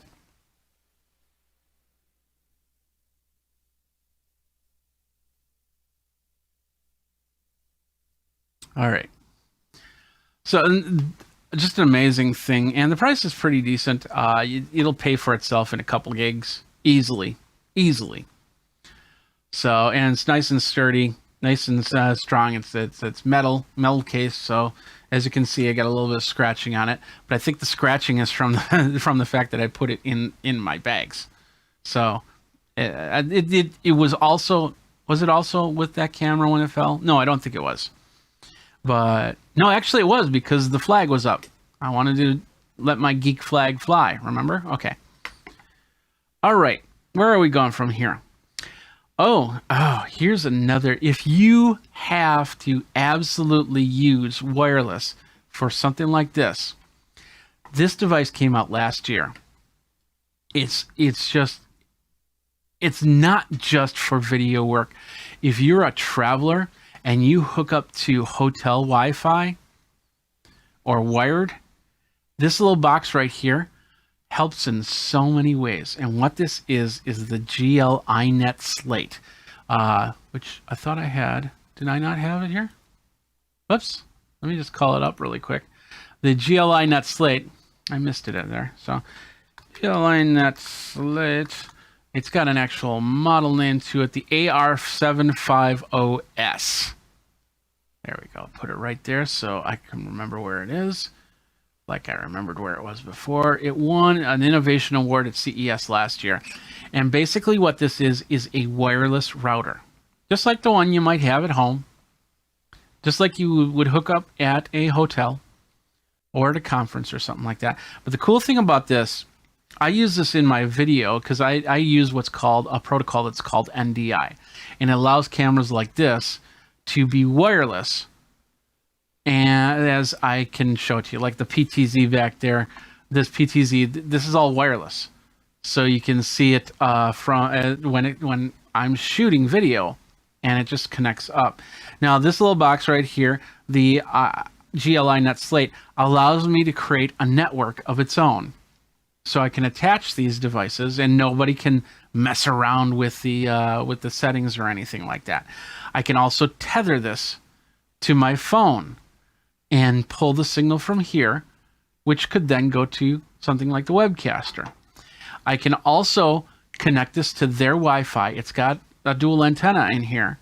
So it connects to their Wi-Fi, and then I can connect all my devices to here.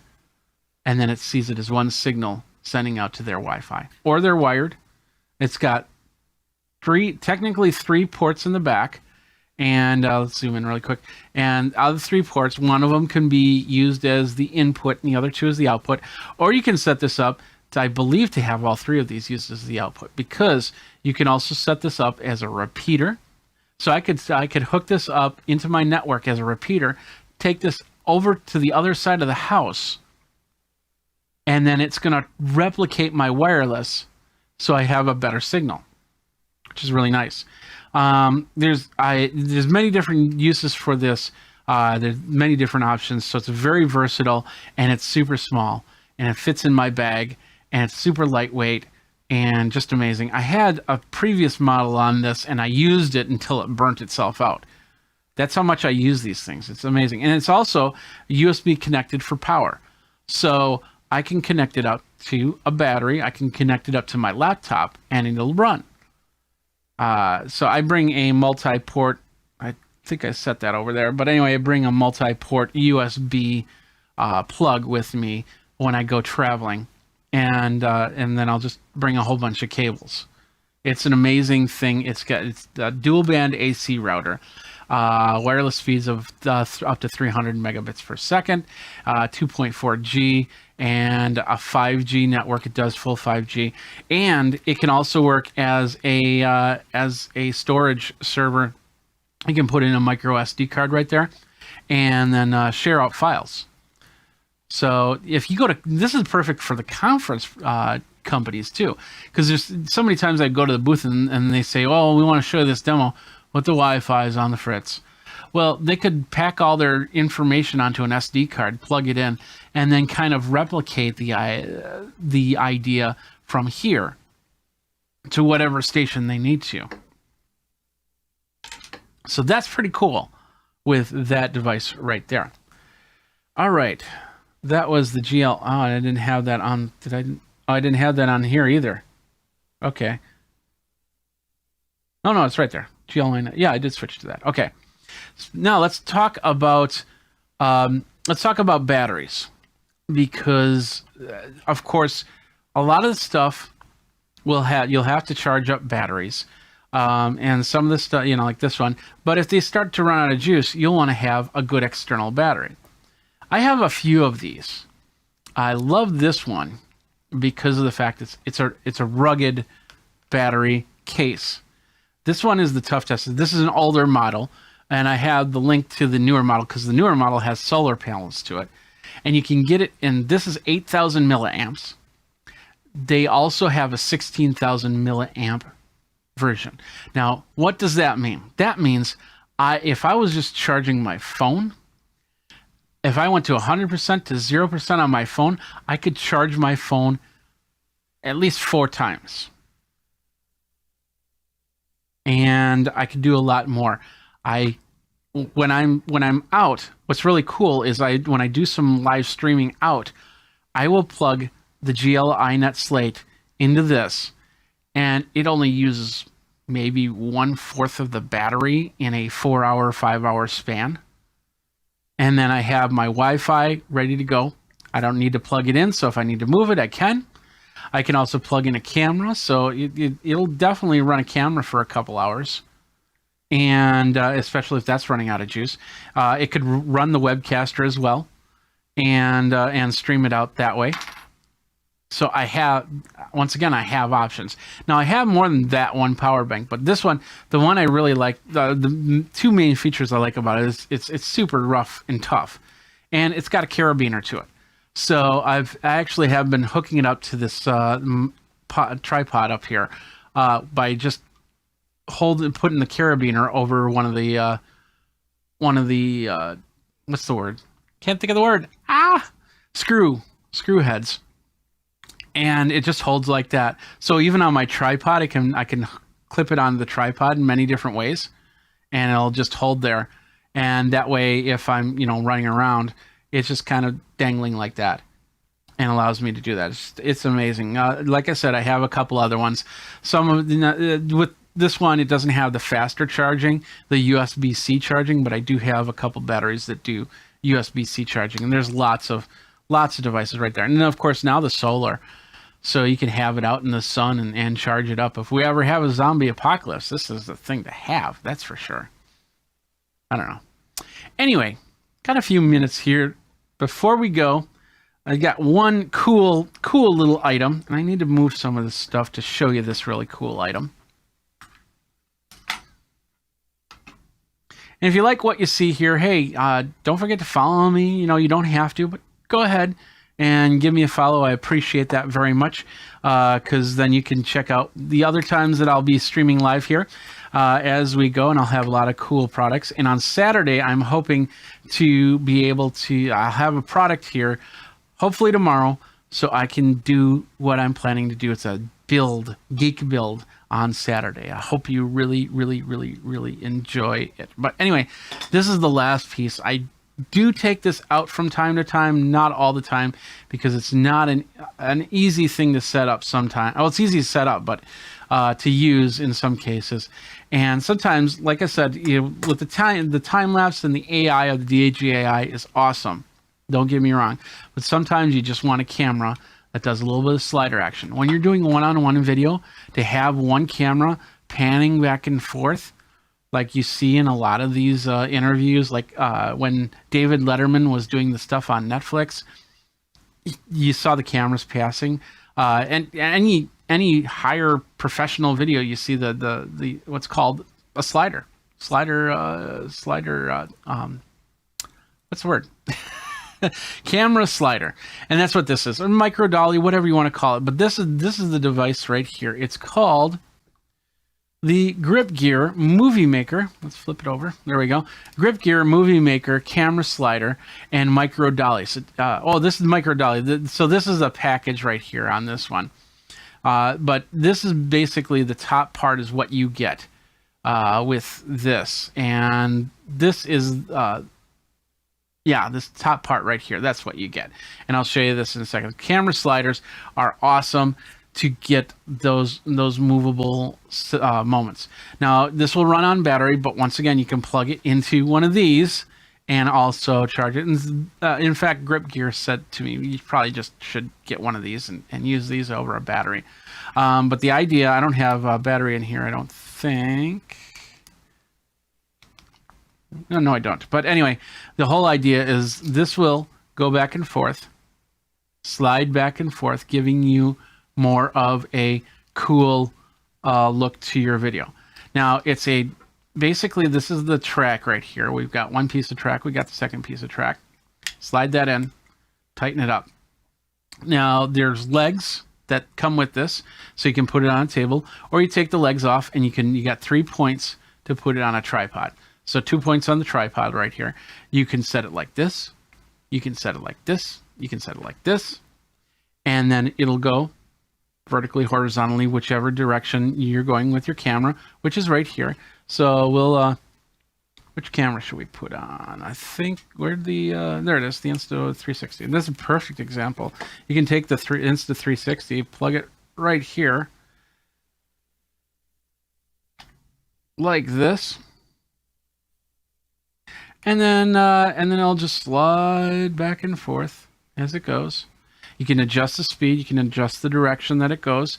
And I believe there was also a remote control that came with this. Yeah, there was a remote control that came with this, which allowed you to do it from a distance. And then once it gets to the end, there's a little tab on the end that clicks a button, and then that button that basically says, hey, go the other way. And then it goes the other way, and then it comes back. It's amazing little product, and it's so small that you can fit it into any bag, really, even that small bag that I had right there. But that's not the real cool best part about this. If you take the track out and then we unscrew this, let's switch back to the PTZ here. Let's zoom out just a touch. There we go. So, and we might have a touch lag on here. I apologize. So you can take this piece out like this. You can then turn it under here. Now, it doesn't work that well for 360 cameras, but if you had like a regular camera, maybe your phone or something like that, this will turn 360. So if you're doing panoramas or something like that on your iPhone or your Samsung phone or whatever, you can do that. You just hit the buttons, you turn it on, and you let it run.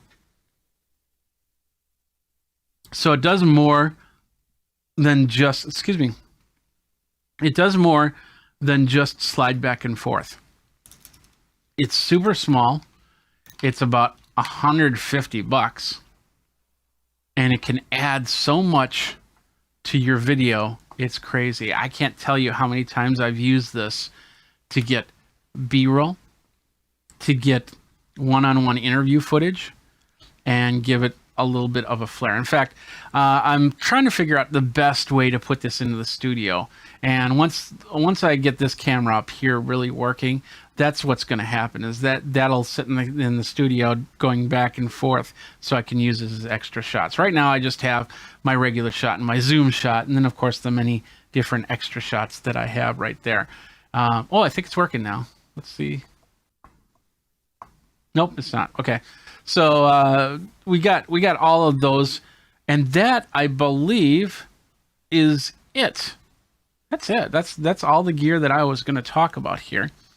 I don't see any comments, but I do know that a few people have been watching, so I appreciate everybody that's been watching. This is the gear that's been in my bag for a few events here, and that's it. What do you think? Let me know. You can tweet me. You can contact me in many different ways. Just Think Magazine, put in a geek. Let's put that right there. So my name is Jeffrey Powers, and this has been the video gear that I use, that I bring with me, and all of this stuff can fit into a small bag, very, very easy, and very, very compact. It's amazing what you can do with these things. So, but that's it. That brings us to the end of this episode of Geek Tech Talk Live with Jeffrey Powers. And hopefully in upcoming episodes, there'll be more than me talking on Geek Tech Talk Live with Jeffrey Powers. But we'll definitely work with some other people. I'm planning to do a lot more stuff. We got a lot of cool consumer tech that I'm going to be doing, a lot of geek stuff, and hopefully on Saturday I'll let you know tomorrow what I'm planning to do. But when the product comes in, that's what I'm waiting on. And then when that happens, I'll be able to do it for you and rock it out. So I hope you enjoyed this. I hope you got a lot of information off of this. If you have any questions on that, you can feel free to contact me. I'll try and answer it as best as possible. If you have a support problem, like let's say something broke or something like that, you should really call the support company and ask them those questions, because I don't know how to fix. I know how to fix things, but it's best that they tell you how to fix it. You might need to send it in and things like that. Just easier to get rid of the middleman. And because I get a lot of emails and a lot of comments. Well, this broke. Why did it break? How do I fix it? I don't know. I'm an independent influencer, so I don't have those answers, unfortunately. But I can direct you in the right place, and that's the key. Like yesterday, I had a friend that had some problems with a guitar. He wanted to change some pickups, and I talked to a friend, and they said, "Well, just the support page will show you how to do it." And I let him know that, and he did that, and boom, it was fixed. So, all right, that does it. Thank you very much. You guys geek out, and thanks a lot for watching. Take care, and we'll see you next time. All right, let's start here. Okay, here we go. I forgot to hit that button. Let's hit that button now. We're hitting that button. We've had the failures, and now welcome to the new show. Once again, the new show is called Geek Tech Talk Live with Jeffrey Powers. You got questions on technology? Ask them here. If you don't have questions on technology, ask them here anyway. We'll see what happens, and we'll go from there. The goal of this is to show you cool tech that I've looked over in years past and years future and years to come.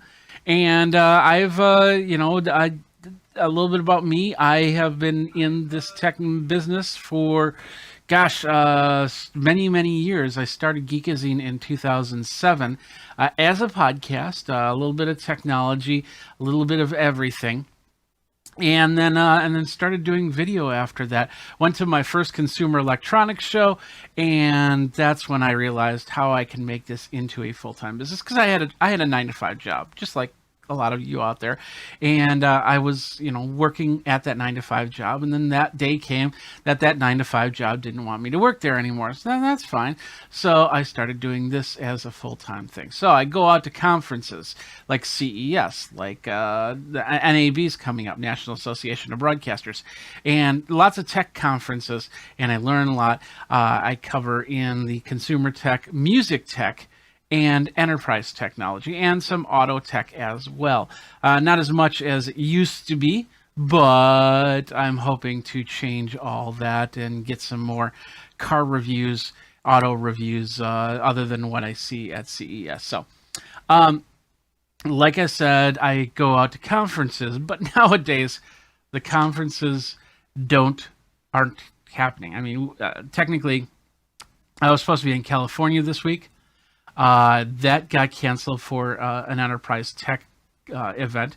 That got canceled. We're doing it virtually, so I'll be on that starting tomorrow, but not as intense as it would have been if I would have been out in California.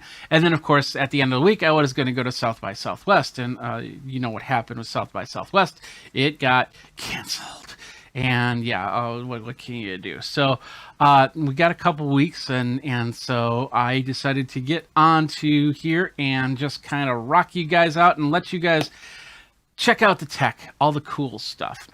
Now, I'm thinking about this, and of course, hey, there's many different ways that you can subscribe and like and comment. Do it wherever you want, you feel comfortable doing it. And, that little star on the bottom corner, you just hit that. And hit that again and again and again, and all the likes and all that. Go ahead and hit those, because those are great ways to keep in touch with me. Of course, Twitter, just think magazine, put in a geek, and you got me. So, all right. So I was thinking, okay, what do I do for my first episode? It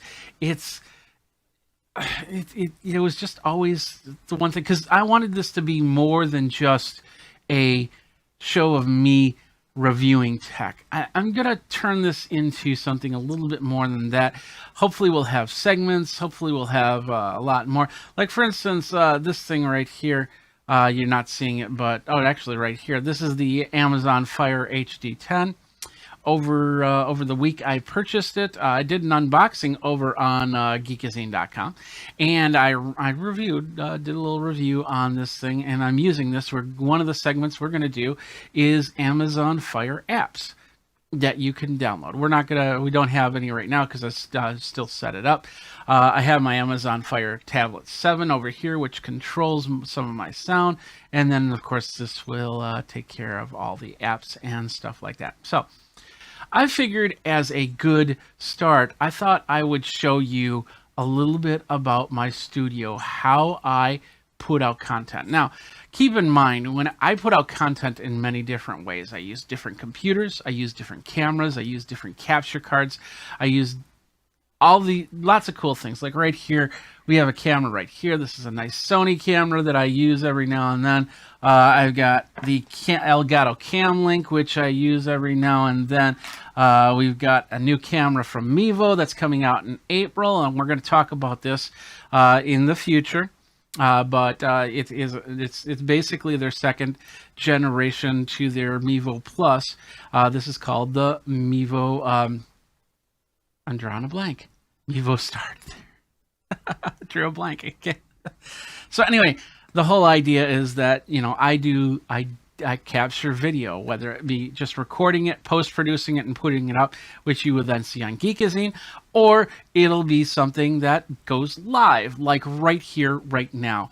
And yeah, just lots of fun here, right now. So I don't know. I think I pushed this out here, but we do have a chat. We do have a chat that you can go to. Where'd that go? Why did that close? There we are. We do have a chat that you can go to that you can say hi to and go from there. Let's return to the live stream. There we are. And everything like that. And hey, you know, as you see down below, we have all this cool merchandise. Like, for instance, right now we have what you're seeing right now is the Geekazine logo T-shirt or wear, which I do have on that you can get up on Amazon. It is there's several different things, from hoodies to sweatshirts to everything like this. So like this is the Geekazine, the 10-year Geekazine logo, which you'll see on the top there. But underneath, I just added the post 10-year, which is just basically the Geekazine logo. Now they've got it in zipper hoodies. This is just a regular hoodie. The zip hoodie, which I should have by the end of the week, and the Raglan baseball tee. Of course, the T-shirt and sweatshirt. So you can get Geekazine stuff. I do have some other designs there as well, and working on some other designs to get the line going. So if you've got anything that you know, any designs that you want to see, just let me know. Tweet me at Geekazine and we can go from there. So, all right. So I thought as this first live video, what we should do is we should just show you what I use inside my studio to live stream. I think this is a fun little start here. This will take about an hour to do, where all the products, and of course you can get all the products. I'll have all the links as we go down the line here. And we're gonna start. Let's start off with. Let's just get right into it. So I use inside of my house, I have a bedroom that's dedicated as a studio, and it's about I don't know, standard bedroom size, 12 by 22 or something like that. I don't know. Anyway, it's not too bad. It's a lot of it's what I use to not only create content but also work, since I do work at home. With my studio, I've done a lot of things, like, for instance, this nice little back wall with all the pictures. You can take a look at some of these pictures. This is pretty much everything that I've done in the last 12 years on Geekazine, and we put it into picture format. I printed it out on the HP Sprocket, which I don't have a link for, but the HP Sprocket's nice little photo printer. That has sticky back tape, so I just started sticking them to the wall, and as you can see, I made the little Geekazine logo, and you know, there's Madison, Wisconsin. This is where I am from, where I live, Madison, Wisconsin. And then of course you can keep watching in the background, see who's in there. In fact, we could zoom in just a touch. Maybe we could zoom in more. You can see some of this back wall back there. You see some of these pictures, some of the cool stuff that I got to work with. And yes, so let's just, there we go. So, all right. So with the studio, and I've been doing live streams forever. In fact, I do have another live channel that has all my pre-recorded content over on. You could check it out over at Geekazine, right on the sidebar, and you'll see all that stuff there. But with that said, let's talk about that, because I do some live stream. Like last year, I did some live streams for a few different companies. The biggest one I did was a thing called Hardware Con, and I don't think I'm going to do Hardware Con this year simply because of the event of the coronavirus. But we'll see what happens. I don't think they've made a decision just yet on whether they're doing their event or not. But I go out and I do live streams. And I use, this is a lot of the gear that I also use in the live stream. I'm also a musician, so some of this gear I also use with the band. So hopefully that gives you a good idea of who I am, what I do, and go from there. Let's do this. Let's do this because I want to see myself as I go.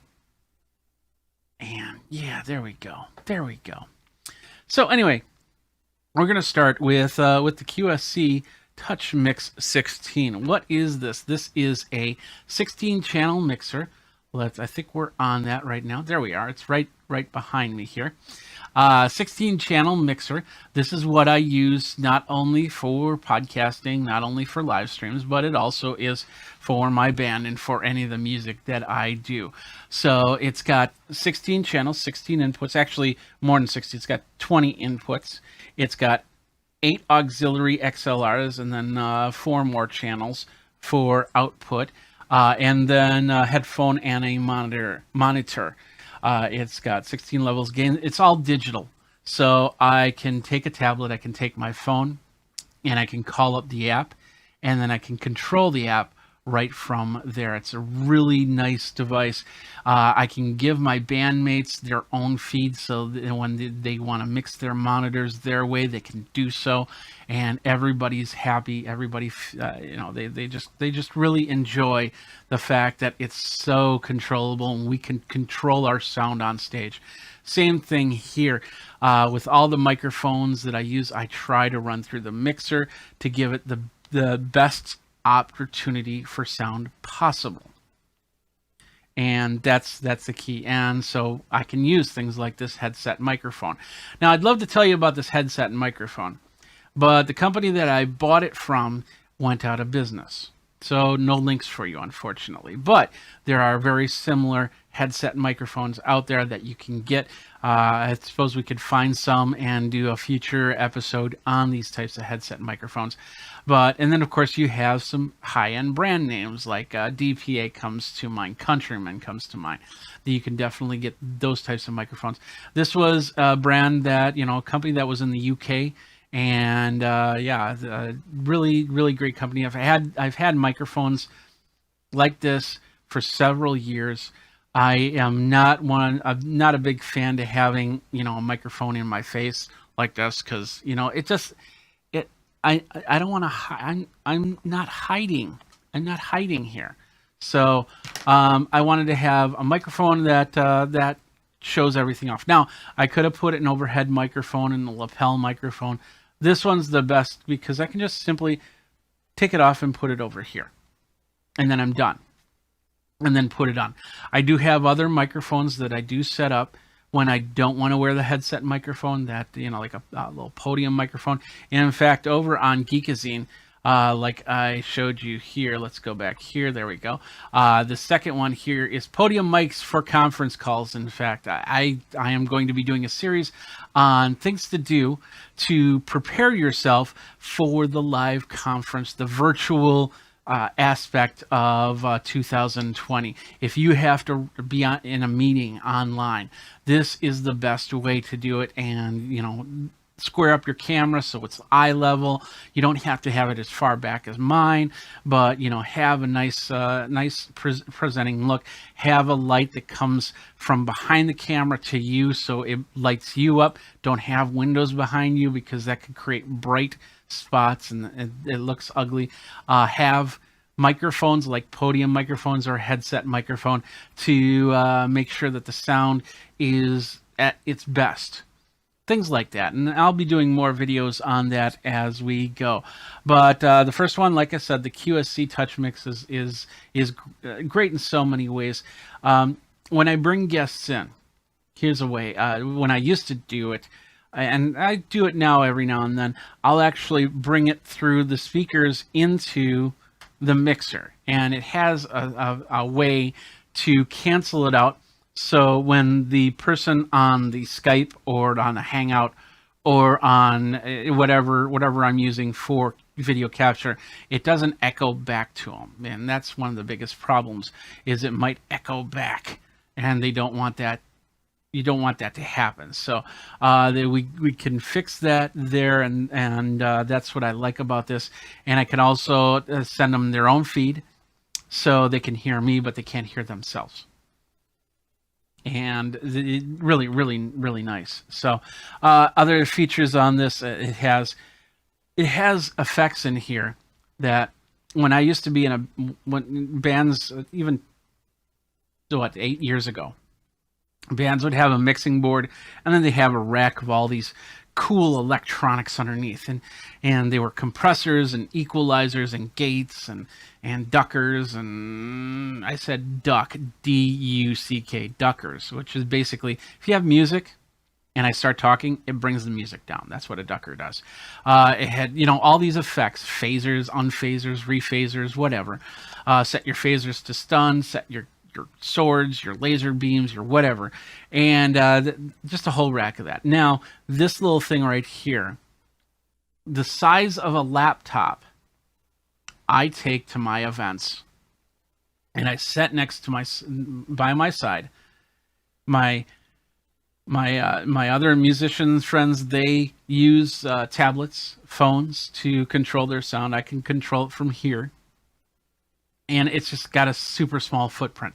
And even if I had like a sound guy, that sound guy would have a tablet, and he or she would then just control it from the tablet and keep going from there. It's amazing what we can do with technology and sound nowadays. So the QSC Touch Mix is then brought into the computer, and then the computer sends it out to you. I use a program called Wirecast from Telestream, which is a great program, and it allows me to do all this switching. I use another program called New Blue FX Titler Broadcast, which allows me to create graphics like this one right here and have a little bit of animation to it, and in some cases even have audio like whooshes and swooshes and tushes and everything else. And that's a lot of fun. So I can really make this look like a live production thing. In fact, I want to let you know that Geekazine.com, all these products, some of these products I did get for review from the companies. Some of these products I bought on my own. All opinions are of Geekazine. You can go over to Geekazine.com/review. It's right there to find out more about all my policies and procedures on reviewing, especially if you got a product that you want me to take a look at. So anyway, let's move on from there. So we got the mixer. Now it's time to show you the camera. Now with the camera, we'll switch over there. We'll switch over here. The camera I use, I've used Canon cameras. I use Sony cameras now for the most part, but I do have smaller cameras that I've been using on conferences, because they've got such a small footprint. They're not breaking my back while I'm hauling them around. It's amazing. But when I do some higher end shoots, I use this one right here. This is the Sony 4K. This is the AX700. They have a I don't want to say a lower end model, but they have a cheaper model for about $700. But the AX700 does 4K. It's got the hybrid AF automatic focus, that is, with 273 points and a wide coverage, and it's an amazing thing. I've used it. I'm using it right now, of course. And let's see, we got it right here. You can see that. So hi, how's it going? And so this is what I always use to send out my video to you guys, so you can see me as best as possible. I can fully control it with iris, with shutter speed, and without paying the next level of prices for cameras to get the broadcast, the high-end broadcast stuff. This, for 16 to 18, right now it's 1898. It'll vary as we go, but it's a great camera. It's a sturdy camera. It's a powerful camera. I can use this. I could record from this camera and send it out to stream, and I've done that many times before. So it's just a very durable camera, and it's got nice steel frame to it. I've dropped this camera a couple times, and it doesn't show a scratch or bump, which is great. And I thought I lost it one time when it went down on the concrete hard. But I picked it up, and no, not a problem. Not a problem right there. So anyway, that's the Sony FDR AX700. It is an amazing camera, 4K. One thing I wish that it do was 60 frames a second, but that's okay. I think I don't mind it. When it comes to record, it only records in 30 frames a second. When I do live streams, I can pull it from here and send it to another device that does do 60 frames a second, which I'm recording in 60 frames a second, although you're watching it live, it's 30 frames a second.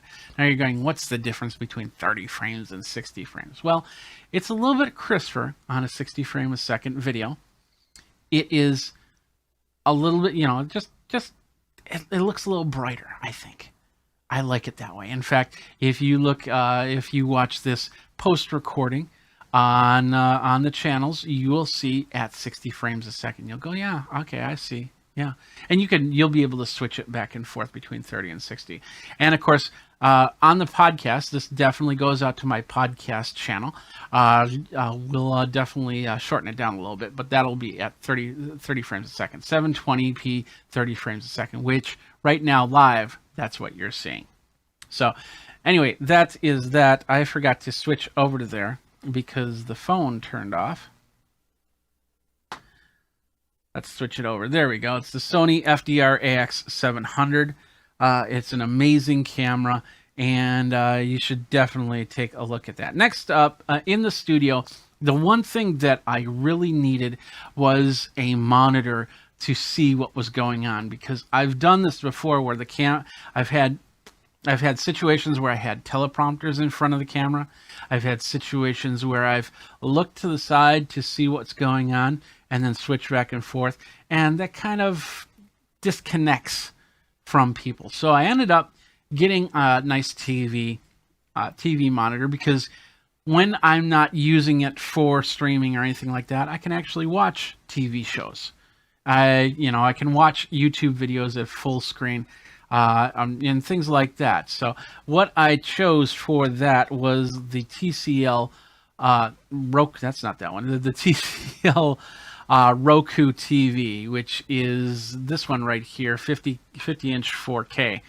And it's amazing. They have a 43-inch, 55-inch. This one's $269.99. And the 43-inch, I believe, is, well, it's going to be less, $229. They have lesser sizes, and they all work great. And, of course, they're Roku TVs, so I can put my apps on them. And I can just use them for what I need to use them for. I can actually hook up two HDMI sources. So I do have the live stream computer, which then can pump into onto the TV so I can see what's going. Or if I'm playing my Xbox, I'll have that pumped up to the TV and I can play the games from there and just have a lot of fun with that.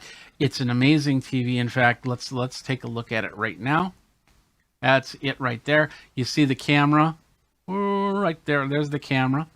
And then, of course, there's the monitor, and this is the program Wirecast I was telling you about. It's Wirecast 13. It is an amazing program to do all the switching. Those different colors you see there are the layers. So the top layer has my logo and things like that. The second layer has where my graphics come in, the lower thirds that you saw earlier, and then this layer right here has the video. The third layer has the videos shots, and then the fourth layer is my audio. And that's how I normally have that set up. It's pretty cool because I can take this and I can use this to see what's going on. If I need to readjust any of the cameras, I can do it on the fly.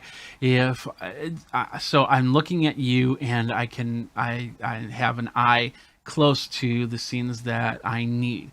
It's an amazing product, and just the monitor itself, it's awesome. And what I've done is I've fashioned this. You can't see this right now, but there's an old TV cart, like you would have seen in high school, where they put the projector on and the slide machine and stuff like that. I got one of those, and I put a couple.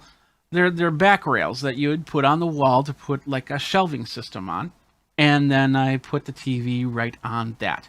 So a little bit of ingenuity to make my own TV stand, geek TV stand, I guess you could call it. And it's an amazing thing. I'd show you the cart, but it's filled with junk right now because I'm trying to reorganize this place. I just reset up my keyboards and my music corner of things so I can do more music related reviews and things like that.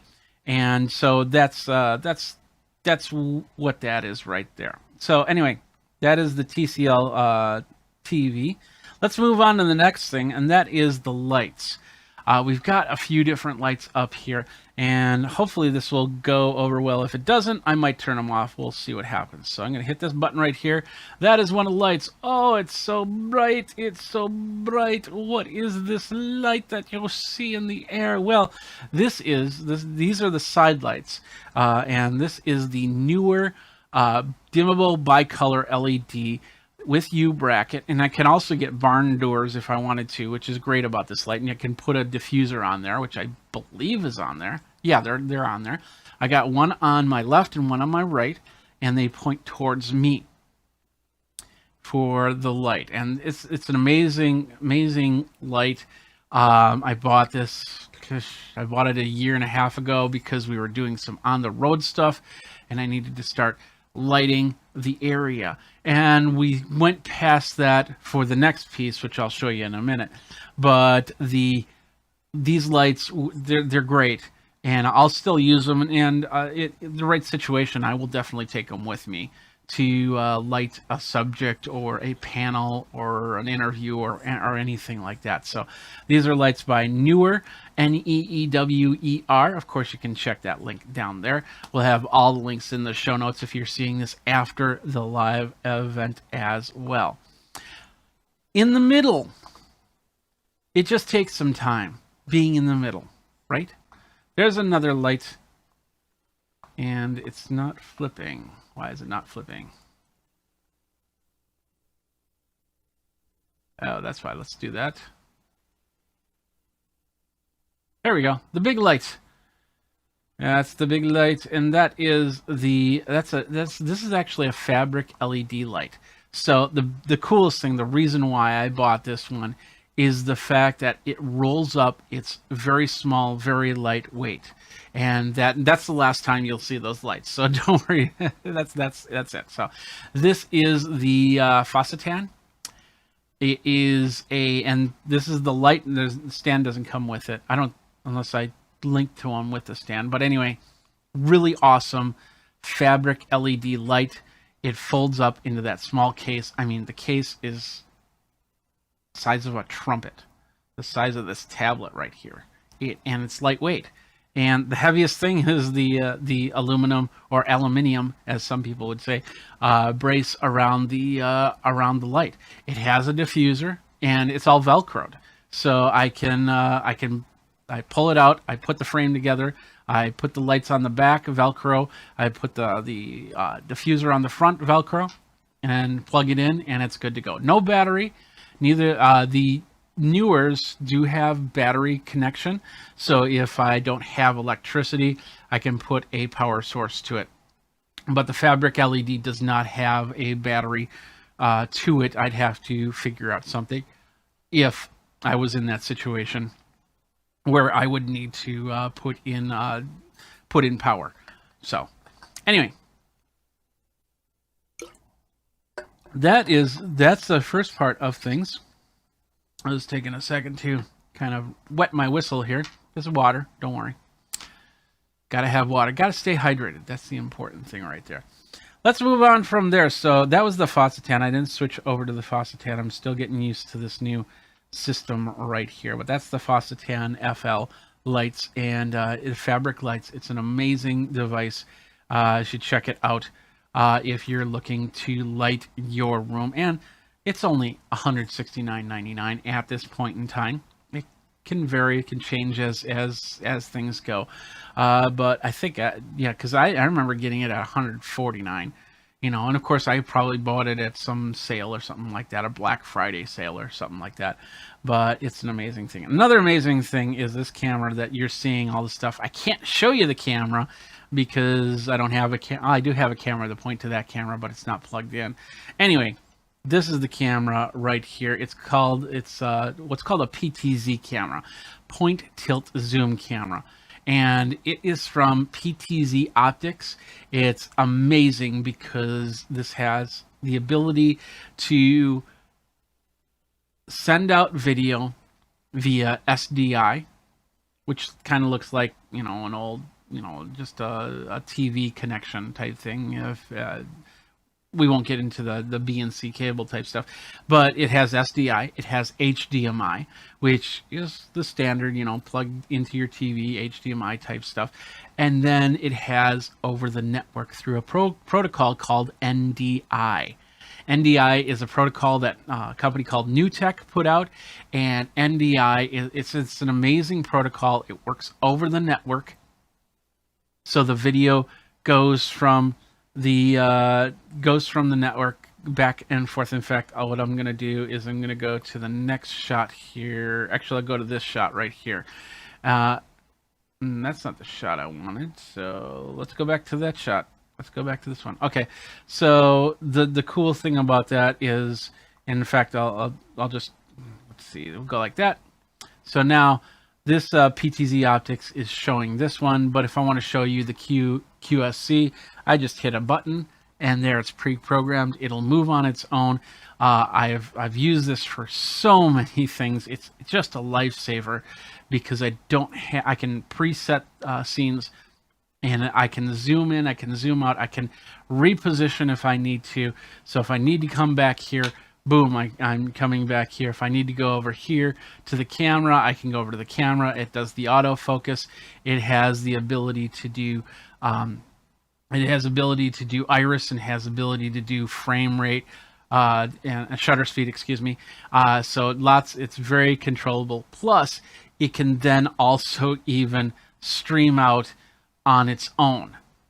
And with the internet connection, it's also what's called PoE, power over Ethernet. So I can leave the power cord in the case.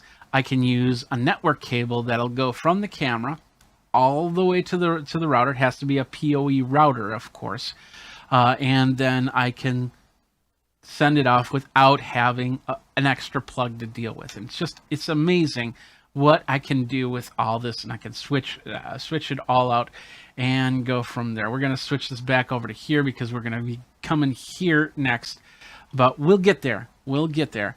So anyway, that's the PTZ Optics 20X SDI. They have a 30X as well. So if you're in a big hall, 30-time optical zoom, which means you can be in the back of the hall and zoom and catch, get at somebody's face. When I was using it for Hardware Con, the 20X zoom, I could get up. They were doing a lot of cool events, and a couple of the keynotes, I could get up to the speaker's face and show his or her expressions. It was amazing. It was great. It's great. This is a great camera. Use them all the time.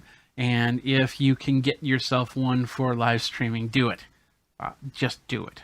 So this camera, the Sony camera, is the only camera that plugs directly in via HDMI into the computer. And the card that I'm using, some of the other capture devices like that, the Elgato Stream, Cam Stream, and this one right here, which is the AverMedia 4K capture. These are all USB, but this one is a PCIe card, goes right into the desktop and goes up to 4K.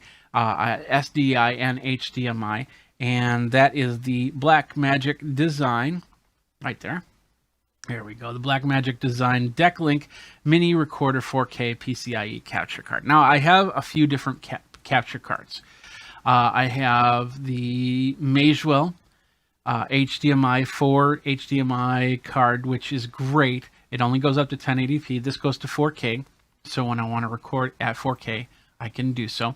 I've also got the Blackmagic SDI input cards, input device, and that works really well. But this one is perfect for this, for what I'm doing.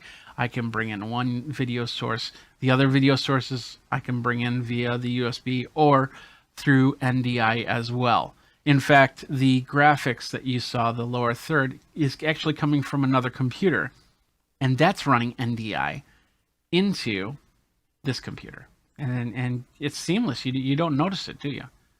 And it's amazing what I can do there. So, all right, so the capture card goes from there. I wanted to debut the newest part to it, but there was a small problem in getting this going. It's basically how I'm planning to record my live streams from the future. I've done this in the past, so I must have a setting that I'm missing here, because it's been a while since I've used this one. But anyway, this is right here. This is the Blackmagic. We'll flip over here. The Blackmagic Design Video Assist, which basically hooks up into my video card as an HDMI monitor. So it's like having another monitor on my computer. In my studio, the main desktop computer has 3 monitors. The one I showed you, the TCL, the main monitor, which if you're seeing any of the graphics, the web pages, you're seeing it from that monitor. And then there's a third monitor, which you can't see right now. But what it does, what I've got it doing right now is it's remoted into the other machine, and I'm seeing the live stream as it's going. So if there's any hiccups or stutters, I know that I need to fix something. So I can watch it from there, and I can see that everything's going great. So I'm really happy about that. And now it's got this fourth monitor, which is right here. It's off, so it's not working. But the idea is that this fourth monitor will end up recording the video that I'm sending out. I had to record it the old way, which works really well. But I wanted to get it here because this will record in what's called ProRes, which is a more higher defined, more bitrate type video, which then I can use, and when I bring it over to do post-production, it looks crisper, it looks cleaner, and then I can fix it, I can adjust it from there, and then put it on the channels that way. So I use this when I'm on the road. Every time that I've been on the road, this is what captures the recording. And then I got another device that actually streams out. I believe when you're doing high profile video stuff like this, live streaming video like this, you need to separate different things. Give each device a task. So that device records, and then this one right here, which I wasn't going to talk about, but I'm going to talk about now. This is the Epiphone Webcaster X2. And what this does is this will then stream out to my channels. And it's even got an ability to stream out to a service, which will then stream out to several channels, which is awesome. So I can send it out to one service or many services. And like I said, I don't have that. I could probably put that into my links a little bit later. And of course, in the show notes, you'll see all those links as well. Finally, I just want to show you one more thing, and that's this thing right here. This is just an amazing lifesaver. This is called the Elgato Stream Deck. What this is a programmable button system, which allows me to create buttons and just basically push from there. Like, for instance, I can start and stop my stream with this button right here. I can stop and start my recording with this button right here. I can turn everything off with...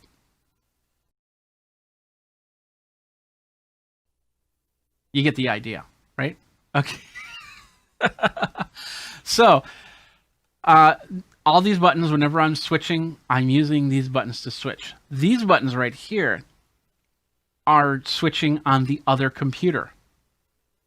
And some of these buttons, all these buttons don't work because I don't have it set up for this show just yet. These two buttons work right here. But the cool thing about this is I can change, it has a page system. So these are all my presets for that PTZ optics camera. This is the PTZ optics camera if I need to make adjustments. I don't want to focus. I want to focus. I want to zoom out a little bit. I want to zoom in a lot. You know, you get the idea. But this thing right here it's just an amazing thing that I can have everything at my fingertips. Now, before this little device right here, I had to look at the keyboard, look at the mouse, figure out which screen it was on. And if I had something on another computer, I had to have another keyboard and mouse, or set it up so I can do a remote desktop into it. And so that meant a lot of things happening that it got confusing after a while. Now it's down to this thing right here, and just I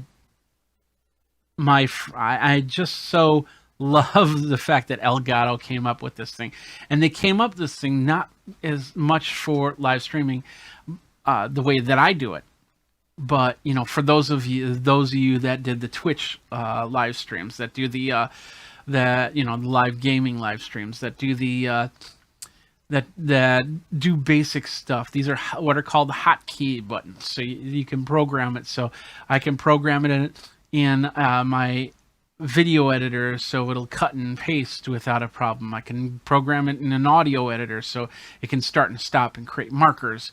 I can put it in a spreadsheet program so it can create formulas and things like that. And even with this, the best part about this is, like I said, all of this right here, these buttons, they're controlling another machine, and then I switch it over here, and now this is controlling a device. How cool is that? And it's right there. I just it's amazing. There's 3 different stream decks plus an iPhone app that will create another stream deck for you. And a lot of people get like multiple stream decks. In fact, this is the XL. I have the original Elgato stream deck, which is a 15 button. This is more than 15, 20, 1, 2, 3, 4, 5, 6, 7, 8, 9, 10, 11, 12. Anyway, I can't think. Anyway, the whole point is that it does more buttons, but I can also plug in the other stream deck and have even more buttons if I need to. And that's what's cool about that, because of the ability to switch. Everything's at my fingertips. And as you can see, they're pretty effortless. I can switch back and forth without getting confused as to what's where and why's how. And I can do this.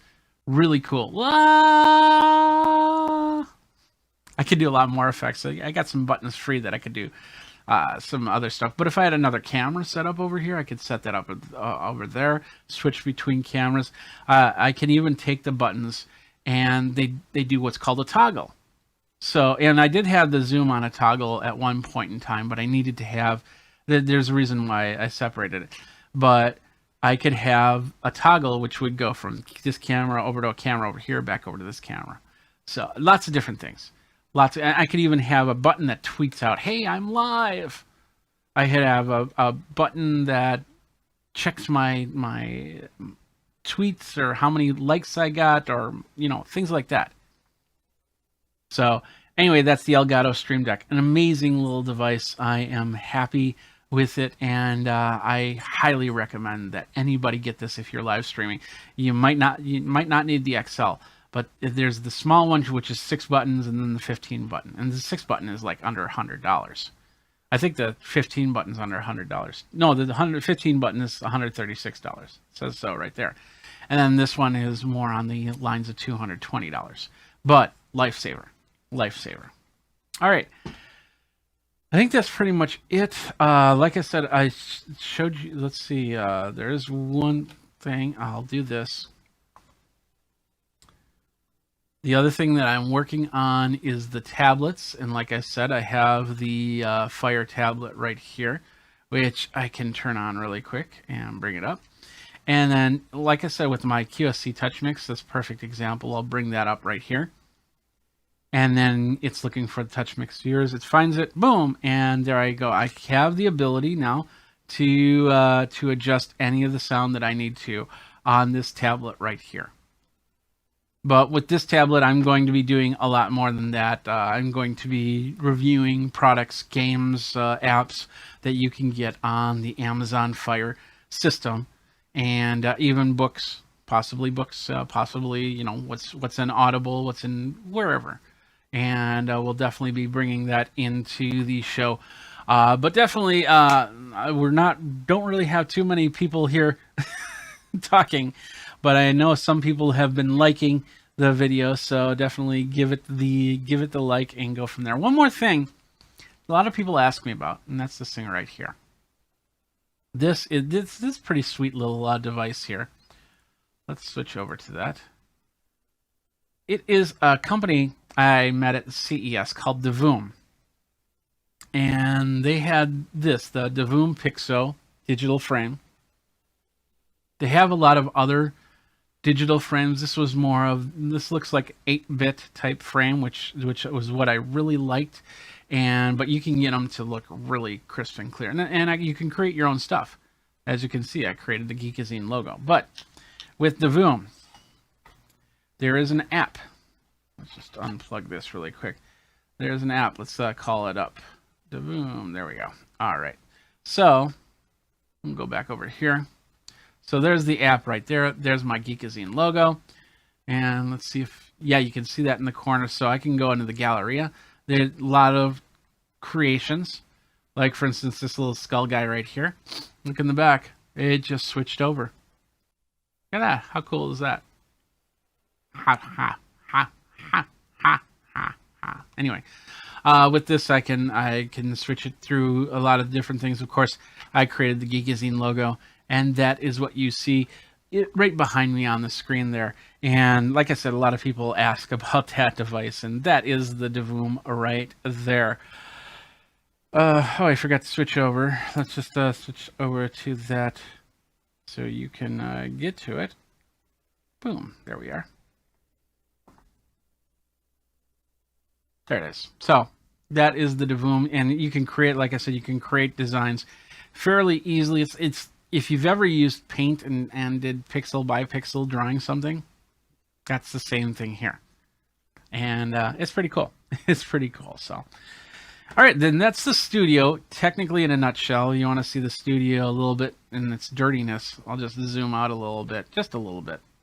And you can see how the studio is set up. Up on top, I have the chroma key. So I bring that down and do some green screen stuff. There's the PTZ camera, if you're interested. I have this on a mount.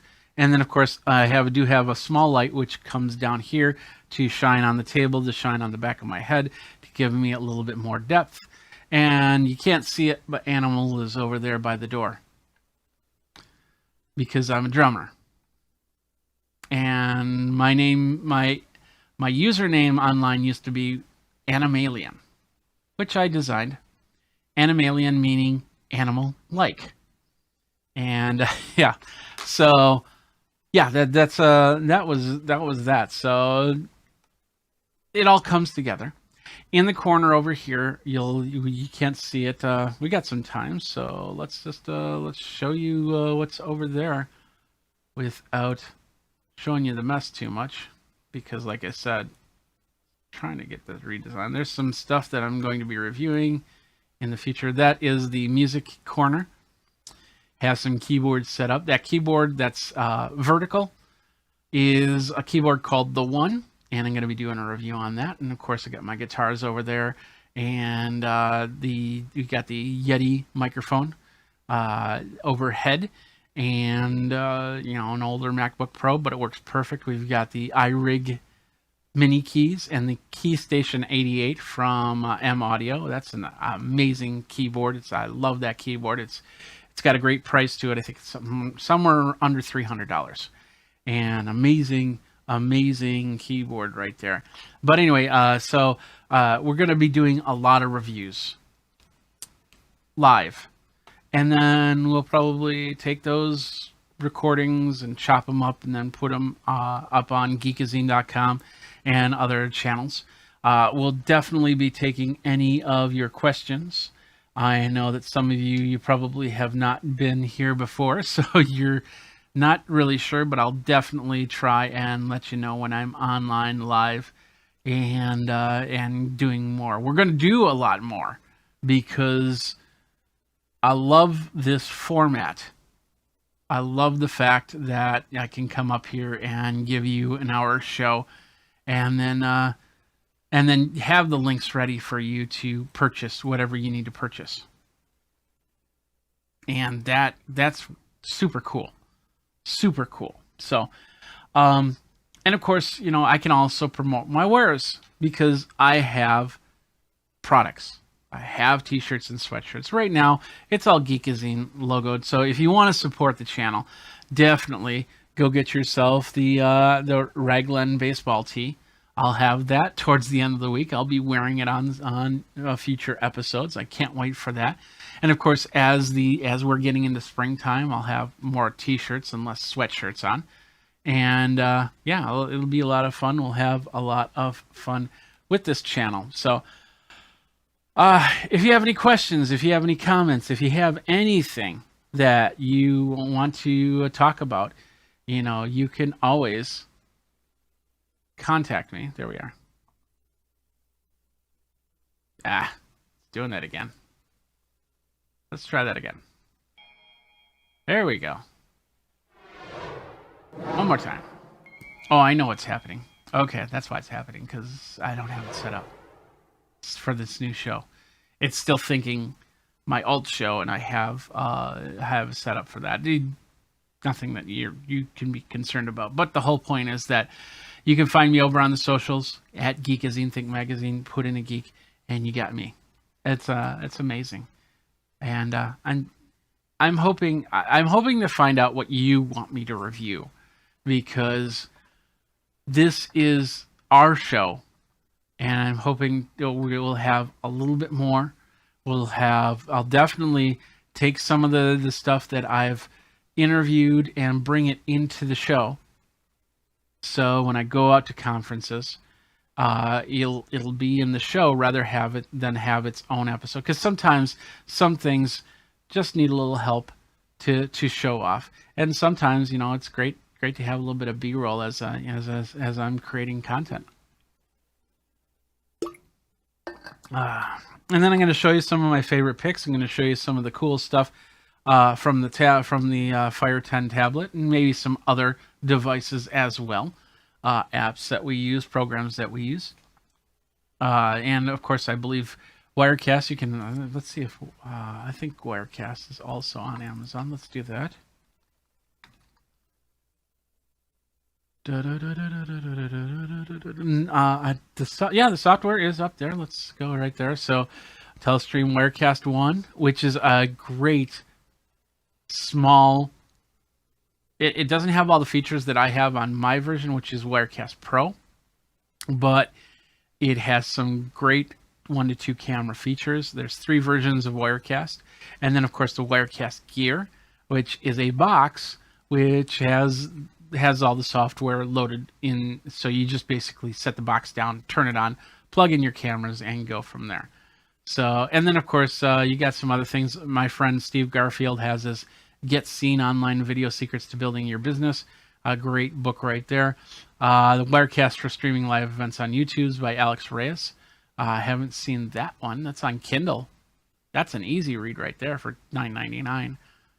And a lot of other things. That's an old version of Wirecast for Windows 2000 or XP. That's crazy.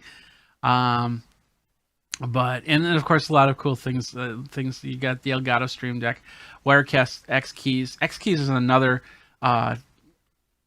programmable key system, and as you can see, it gets a little bit more in depth. Whereas this has 25 keys. You can do keys and knobs and wheels and make it look like a regular production studio, and that's, I've used those before. They're pretty sweet as well. Oops, sorry. And then of course there's the mini recorder. I use this mini recorder from Blackmagic on travel. And then many different ideas. If you don't want to do the green chroma key that I'm doing, you can get the Elgato green screen for $159. Folds down, so it's portable, and that's nice.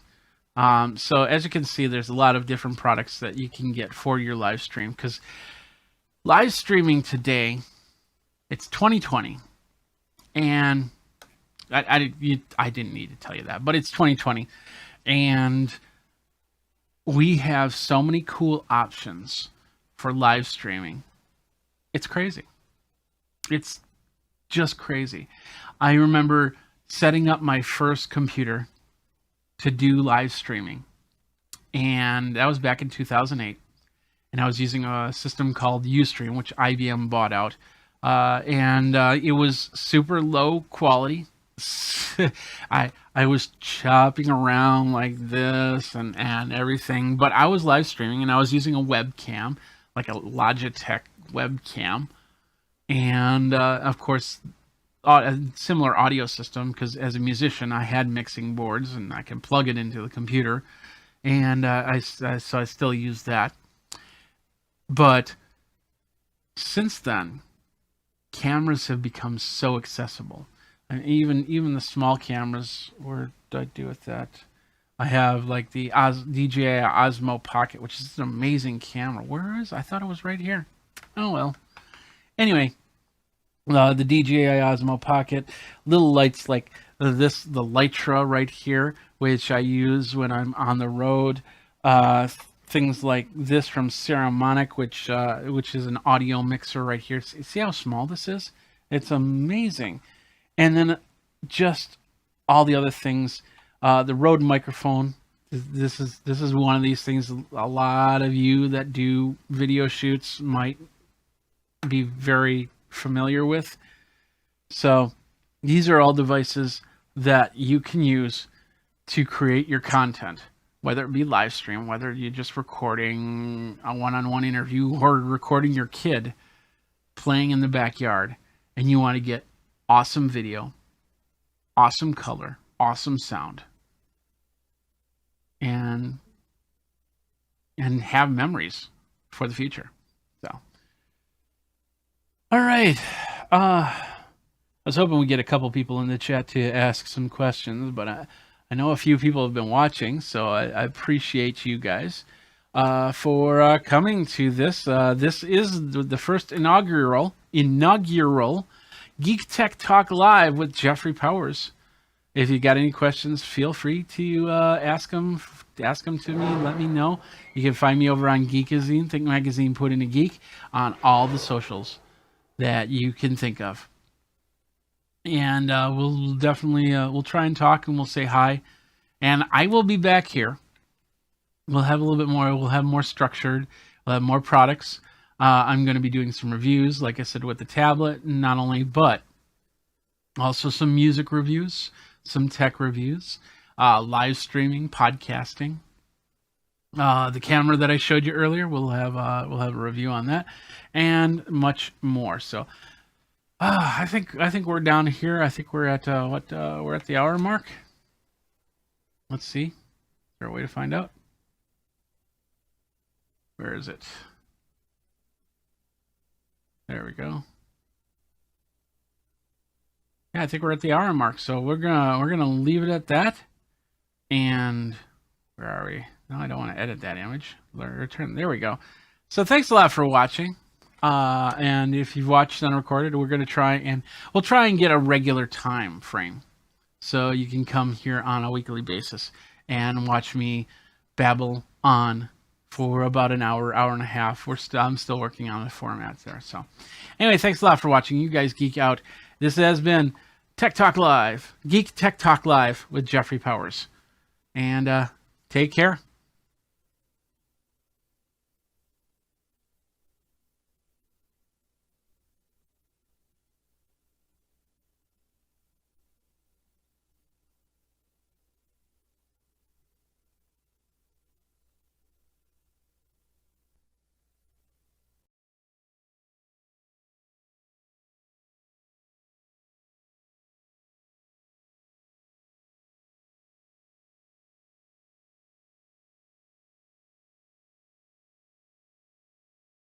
Welcome to Geek Tech Talk Live with Jeffrey Powers. Today we're going to talk about Adobe Photoshop. And, yesterday I talked about how you can take Photoshop, how you can take Premiere Pro, and I did it again, how you can take Premiere Pro and make videos like I do. Now, when I'm live, I use a completely different piece of software that allows me to do all the live switching, the graphics. You saw the lower thirds over there and where you can follow me on any of these socials. But when I go to do my editing, I usually use Adobe products. And the reason why I use Adobe products is because of the cross-platform ability. I can use it on my Windows. I can use it on my Mac. I think I can use it on Linux in certain applications as well. So I think that's very important for me. Well, for me, you might live in an all Windows world or an all Mac world, and you say, okay, well, I have this program or that program. I'm not going to do anything else. And that's all well and good. All the programs are really good, but this is what I use, and this is how I use it. And the best part is I get this bundle of software, which, as you can see right there in the links, that it's all encompassing. It comes with a lot of great programs. We'll go to the Adobe page here on Amazon. So basically, you have the ability to do Creative Cloud. You got the student teacher license. You can separate everything up. So if you just want Photoshop, you can get that. If you just use Premiere Pro, you can get that. But usually, I find that having both of these is just amazing. I don't use AI too much. Adobe, I can't think of anyway, it's a program that does closer vector images. It's perfect for somebody that really wants to make logos or dig deep in vectors. And of course, you have the elements, these I guess it's kind of like a step down. If you don't need Photoshop, if you don't need Premiere, then you have all these element options, Premiere elements, Photoshop elements, and they come with a one-time price so it's like $99 and then something like $79 for every time it upgrades or whatnot, as opposed to a subscription model price, which is what Creative Cloud is. And it's amazing. I use Creative Cloud all the time for more than just these two. In fact, I'll show you my Creative Cloud. I'll show you a couple extra cool things about Creative Cloud. First of all, you get all these programs that these are the ones I've installed from Portfolio. This is on the website. I'm sorry, let's go to the desktop side. Photoshop to Premiere Pro. I'll show you that in a second here. Photoshop to Premiere Pro to Premiere Rush, which is another type of video editor that's not you can put it on a computer that's not as powerful. So I could take an older computer with me on travel and then do my editing using Rush, and then come back and use my higher end machines to use Premiere Pro and really tighten down things. Same thing with Photoshop here. Media Encoder, Audition, Character Animator. These are all programs I'm going to be talking about in future episodes. And stuff I have in Illustrator. That's the name of the program. Illustrator, InDesign XD. If you're touching up photos, if you're making web pages, if you're animating stuff, you're making your own cartoons during this whole stay-at-home type situation, you can do that. And then of course they have this new one, Fuse, which I'm gonna test out. It's in beta. It's making your own 3D characters. That's pretty cool. Now, you also have mobile apps in Creative Cloud. So if you want to use Photoshop Express, for example, if you have your tablet, you're not taking your laptop, you just want to quick edit some images, you got Photoshop Express, Premiere Rush for your tablet, Illustrator Draw for your tablet. You're seeing there's a bunch of stuff here for the mobile. And then the web pages, including this one that I was just playing with called Mixamo, and let's just launch it really quick and bring it over here. Mixamo is the ability to actually do 3D models and quick movements. So if I want him to look defeated, like in a game, oh man, let's do that again. Oh man, and I can turn it around. I can look at it in different angles. And then of course I can bring in my character so it doesn't look like the wood model there.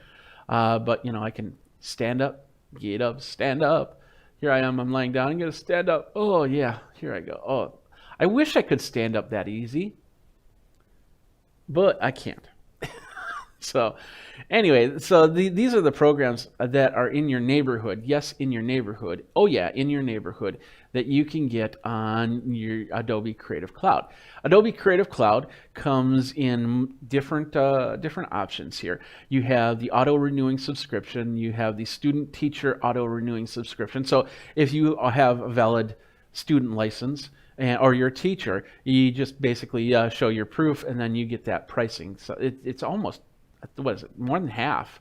Yeah, this is $600. This is $239 for that. For the yearly subscription, you can also be billed monthly, which is about $20 there, and for here is about $52 here. And then, of course, if you just want a straight up month, it's like $80, $79.49. So it's great if you're using it that way. But the cool thing about this is you can also get the programs on their own.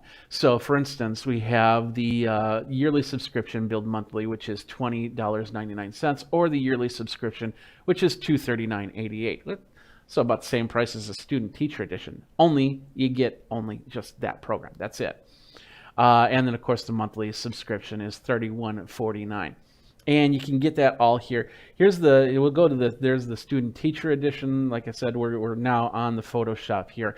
There is another program if you just can't justify the price there. They do have a lower end version. It's called Adobe Premiere Elements 2020. And you can check that out. It's actually got a one-time fee, and usually I think that's usually $99.99. So you're actually I think that's Prime member savings right now of $74.99, and you can get it in a disc, or you can get it in a download. This is a download, PC Online download. So now you're asking your question. Well, what's the difference between Photoshop Elements and Photoshop itself? And I got that question last night with Premiere, and I wasn't ready to answer that, but I'm ready to answer it here because it's important to find out all the differences. Actually, photo processor and pixel based, limited plugin effects on Elements, and just a ton of plugins on Photoshop. Simple design photo edits where you can get creative. No 3D versus 3D. Yeah. With Elements, you have a Win and Mac version where you can get it for Win, Mac, Linux, iOS, and Android. And then there's a one-time purchase with Elements, and there is not with that. So let's talk about this pixel versus photo editing. With Photoshop, you can edit down to the pixel, down to the dot. And that is perfect if you're doing very meticulous editing. With Elements, it does by the photo. So it can also get technically down to the pixel. But when it brings in the photos, it's not analyzing the whole photo pixel by pixel. It's analyzing the photo as a whole. Because it's not meant... it's meant for quick, easy edits. Like, let's say you had and in the front of the box here, that's a good example. This girl is running with a kite. Maybe there was a boat in the background that you didn't like, or maybe the shadow was all off or something like that. Little things you can fix. Fix the water coming in. Maybe there was a turtle there that you didn't want in there. You can fix that out. Maybe the sky wasn't as blue as in here. You can definitely do that with Elements. You can also do that, of course, with Adobe Photoshop, and it's both of them are pretty amazing. They both have the ability to create stuff. It's just a question of how you want to do it. And if you have the money to purchase this versus that. And then the other thing is with Elements, with Elements you have the one-time purchase. So 5 years from now you can probably still be using this version, but they do have an upgrade price. that you can upgrade to the latest version. So you can do that every couple years if you wanted to, as opposed to this yearly, monthly subscription or yearly subscription, which is, you have to produce. And for somebody like me who's just making content left and right, it's all in the billing. It's all in, so I can actually repurchase it when the time comes, and go from there. So, with that said, let's talk a little bit about Photoshop. And there's a lot with Photoshop that you can do, and how I use Photoshop, mostly for creating these videos like here. Now, like for instance, if you go to the live page, you actually see the graphic. And like I said, this graphic right here, all done on Photoshop. And then I took the layers and I made that so I could put it into another program that does all this cool movement with the text, movement with the boxes and things like that. But I could also set things up so it works, that I can do it all in Photoshop. There's ability to do animations, like I've talked about. I made, back in 2002, I made one of my first movies using, I believe it was Photoshop. Yeah, it was amazing what you can do even back then. And of course, it's gotten a lot better. In the last year, they've really added in a 3D element, so I can take an image and make it look 3D and put it out there. Facebook has been doing those 3D images, which is, they're using what's called the depth perception option. So basically, you have your foreground image, and then you have your background image. And when you take a picture on your phone that has that ability, the portrait mode, then it can separate the background from the foreground through a grayscale process. And the idea is this picture comes all grayscale, and in the front, like if we were doing that right now, I would be pretty much all white. Maybe around the edges, I'd have a little bit of shading, and then this background, this plum-looking color, would all be straight up black. And that's how it determines what's in front and what's in back, by the grayscale. And it uses that depth map, which is what it's called, along with the picture to create the 3D image. And you could do that on Photoshop through setting up layers and cutting out. You could take a picture, like I could do this, and then I could cut myself out of and make that the first layer, and then the second layer, and then I just make the two photos, one with the color and then one with the depth map in there.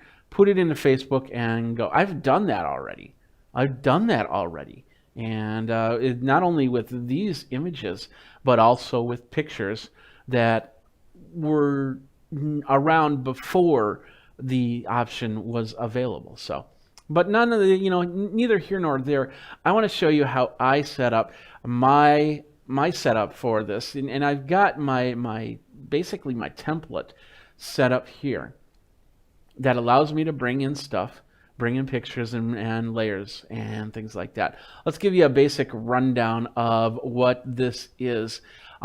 Just like many of the other programs, you have the ability, you can bring in multiple files, and it'll all be tabbed up on the top line there. We have my, I'll just break this out for a second here. There's my image in a breakout mode, and I'll just put it right back into there we go. I like to keep it in the screen. This whole thing is completely adjustable. If you don't want this color thing, you can just say, hey, close the color group, close the whole group if you wanted to. This thing right here, where it shows a little bit of learning ideas. Here you can paint, you can create your own effects, you can do fundamental skills and stuff like that. You can remove that just by going, this is what's called the hamburger menu with the 3 lines, and you click on the hamburger menu, and you can say close that or close the group tab. It's also got an expand contract option, so we'll just contract that right now.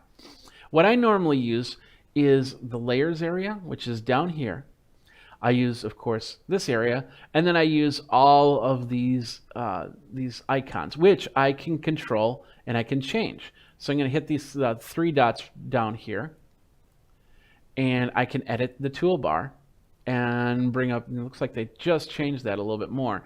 So I can add stuff to the toolbar, and I can do different types of toolbars if I'm doing this as opposed to editing a photo, as opposed to something else. I can make different toolbars for that. We have shortcut keys, and just like with Premiere Pro, you have the keyboard shortcut area, which you can make changes. They don't show it like they do with Premiere Pro where you had the keyboard, but that's okay. Like for instance, File, Control N is new, Open, Control O. Those are all the standard ones to bring in basic stuff for File. Your edits. Let's go down to edits. You can undo, Control Z, and you can change that as you go. So as you can see, it just highlighted right there. I could change that to Control Shift Z if I wanted to, but I like the standard keyboard shortcuts right there. So very, very customizable for your need. And for some of you that are using things like the Stream Deck, which is what I've got here, that's this little button thing right here. I can create shortcuts even more and hotkeys, which allow me to do things a lot easier in Photoshop. I don't have it set up for Photoshop, but I could if I wanted to. So if you got like the half keyboards or special button patterns, I think X keys is another one you can get, and all of these can create buttons that you can then use and create your shortcuts and make life easier for your videos. All right.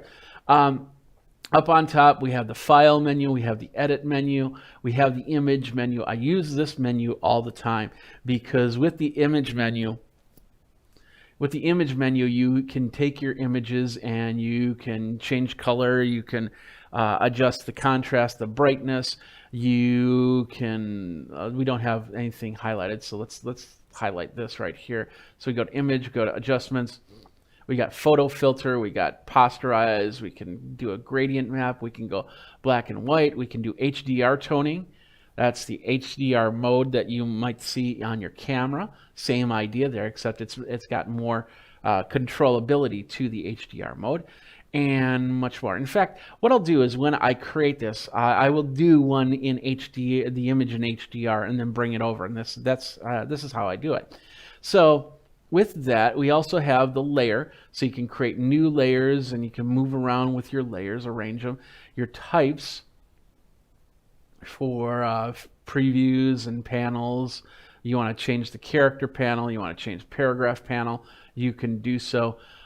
Your select, which of course is self-explanatory. Filter, this is where all your effects, all your plugins in. This is where something like Photoshop really shines on, is because it's got all these really cool ideas.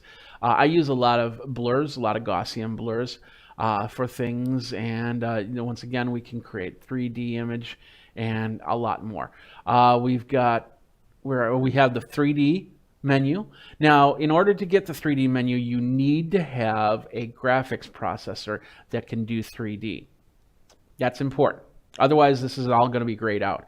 And as you can see, it's not grayed out for me. There is you do have to do a couple things to turn it on, and I can show you that in a future episode. We got the view map here where we can see, we can zoom in, we can zoom out, we can see our proof setup, proof colors, so we can see it in many different ways. This adds windows, like for instance, if I want to bring in the brushes, that brings the brushes window in there. If I want to go away, I can just click it there. I can also, as you can see, some of these hotkeys are there. So F7 brings the layer, it's right there. The layers are here, layers are gone, layers are here, layers are gone. I use layers, so I want to keep that there. So you can definitely customize this whole workspace, and you can do different things. These are presets, and you can make your own workspaces, and you can even lock the workspace. So if you've ever done that before, where you're doing something, you're working hot and heavy, all of a sudden you click in the wrong spot, and then next thing you know, a whole panel is gone. It's like, how do I bring that panel back? And you freak out. You can lock that down so it doesn't happen. So that's kind of nice. And of course, a whole help area, so you can find out what's going on with how you do this, how you do that.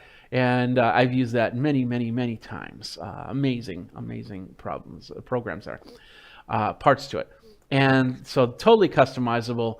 And I love the modularness of Photoshop.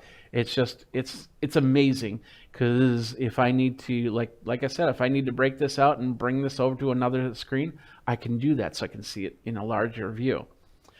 All right, so I have my template set up here for Geek Tech Talk Live, which comes with this, and then the text here, and this is where the picture is, where all that empty space is. I have another version of this, which I will now mute all of these like that, and then I'll bring in my full screen version. Now, these are what are called smart objects, so you don't see the layers in this main layer. They basically open up to their own program. Excuse me, I just did the wrong thing there. So you right click on here and you go, we converted to smart objects, so we don't need to do that again. We can say edit contents, and it opens up another screen where you see my image, what I edited for my image. That was the background down below. I cut that all out, and I worked on getting that looking as best as possible. This is a layer right here.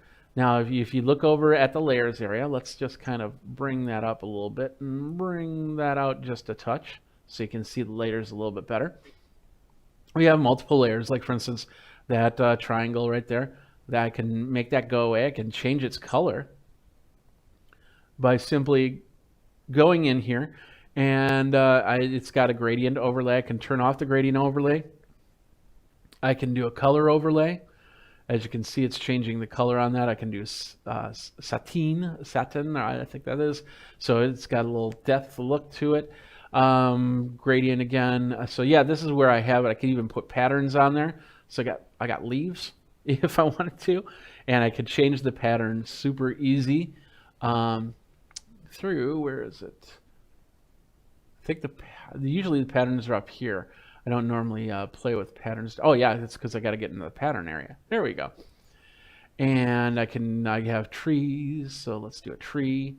I can do grass, I can do water, or I can bring in photos on my own. So we got some water there. I can bring in images on my own and bring those in. So lots of cool stuff. I can also go right into the blending options, and I can make it more opaque. I can make it completely solid. I can say, hey, I want it normal. No, I want it dissolve. So now it's dissolving instead of straight up fading out.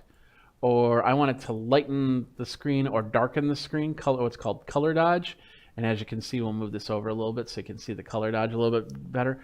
As you can see, it changed that, and then I can create its opacity from there, or I can create its fill capacity there, or a whole bunch of different things. So we'll go back to normal because that's where it is. So technically, this is like a Photoshop in a Photoshop, layer within layer. So, and by doing this, if I am in my main image, I not only don't mess with these images, I can also easily move it around and move the other images into their areas. So that's called a smart image and our smart object. And then of course, if I close it, it says, hey, you want to save it before? We're just going to say no there because we want that back like that. And we're gonna hide that, and everything on the layer is easily hideable. We'll bring back in the side screen. And with the full screen, we can go and we can say edit the contents, and that'll bring it up. And as you can see, it's pretty much the same thing except I cut off the side so I can have the image over on the left side. And I'll close that out. So now I have this, and I can move that around pretty easy. Next thing I do, it depends on the type of image that I create. I can put in text and overlays. What I have is I have that small white rectangle on the bottom and my text right here. How I do this, what Photoshop, this tutorial, that tutorial, that picture. So this is how I basically have it set up. I've also used this way for my Lego builds. I'll have 2 sets of text there, and then of course the photo in the middle, and some of the other stuff that I've been doing here on the live channels to continue on in this stay-at-home economy. So as new products come in, I basically take a photo of that product, I do the adjustments, and then I bring it into here. Now, like I said, I basically make photos to bring in here. So this whole left side is going to have a photo. And that photo, I don't think I called it up. Smart of me, huh? So let me call it up really quick. A lot of times I use my phone and Dropbox to bring the photos over, but you know, however you bring your photos from one area to the other. Of course, you also have the Adobe Creative Cloud. That's another option you can get where you can kind of transfer files that way too. So I don't know why it's not doing it. Let's there we are. So now I'm going to bring over the Photoshop photo, which is right here. And I can put it here if I want to. And it's taking a minute here. There we go. So this is that's the photo that I took of this. And I can just use this straight up. So right now it's overlaying on my side screen. I can just basically move it up like that. And then all of a sudden the image is below all the text and below all the side screen. I can do it that way. Pretty easy. But the other way that I was going to show you is the way to adjust it. Now I'm dragging the photo over here to the top tab. So it creates its own image in the top tab there. I can do a lot of fixes just on this image, and I can do it in here as well. But here I'm going to show you the HDR because this will end up flattening the image if I do HDR toning. It creates a layer just like the photo. So if I want to create layers on top of that, the first thing I would do is I'd duplicate this layer, and I'd say OK, and then I'd turn off the visibility on that. So if I turn off the visibility on this, we're back to the blank screen. Now I can make some really cool adjustments here. So I could take like one of my lasso tools. I can come in here and I can go around the screen of the monitor, bring that up here, and there I've got that all highlighted. If I right click on there, I say select inverse, and now it selects the outer area. I can go up to filter, and I can go to blur, and I can go to Gaussian blur, and I can blur out that background right there. So now my background is blurred. Now it's back to regular. Now it's back to inverted. So I think it's, they used to have it so it was only the one thing. Let's see, Control Shift Z. That now it's blurred. Now it's unblurred. Now it's blurred. You get the idea. So we'll blur it again, although you don't see that part in the image, but at least it's blurred a little bit. Now the image I might need to brighten it up a little bit. So I'll go to Image, I'll go to Adjustments, and I'll go to Brighten and Contrast. I can definitely do it that way.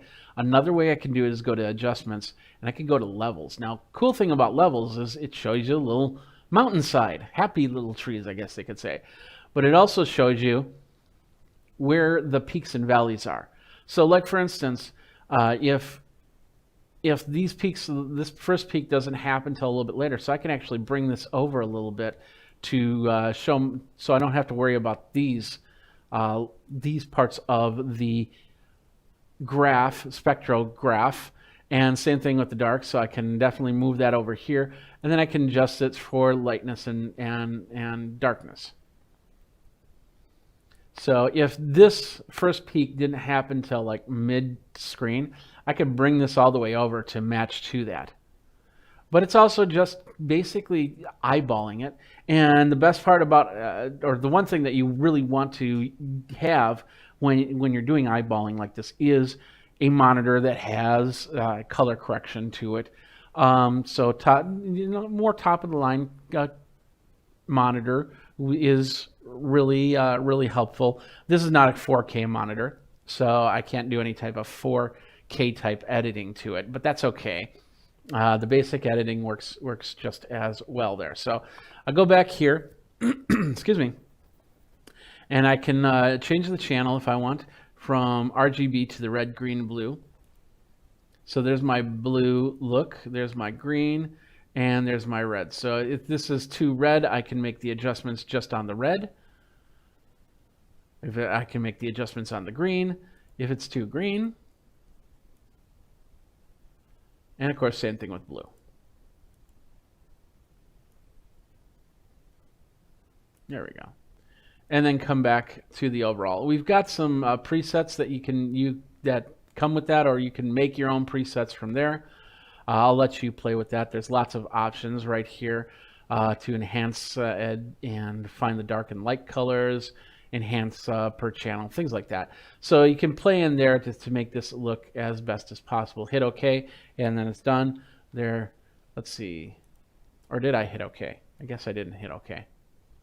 Let's do that. So those are the adjustments. You also have the ability to posterize. So let's just do 4-level posterization. As you can see, that looks a lot different than that. Back to that, back to that. You have that.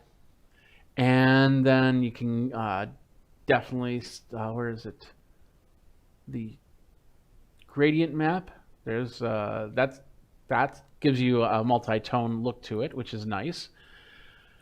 And then where did it go? They might have changed that. A little exposure, if you want to have it overexposed, underexposed, things like that.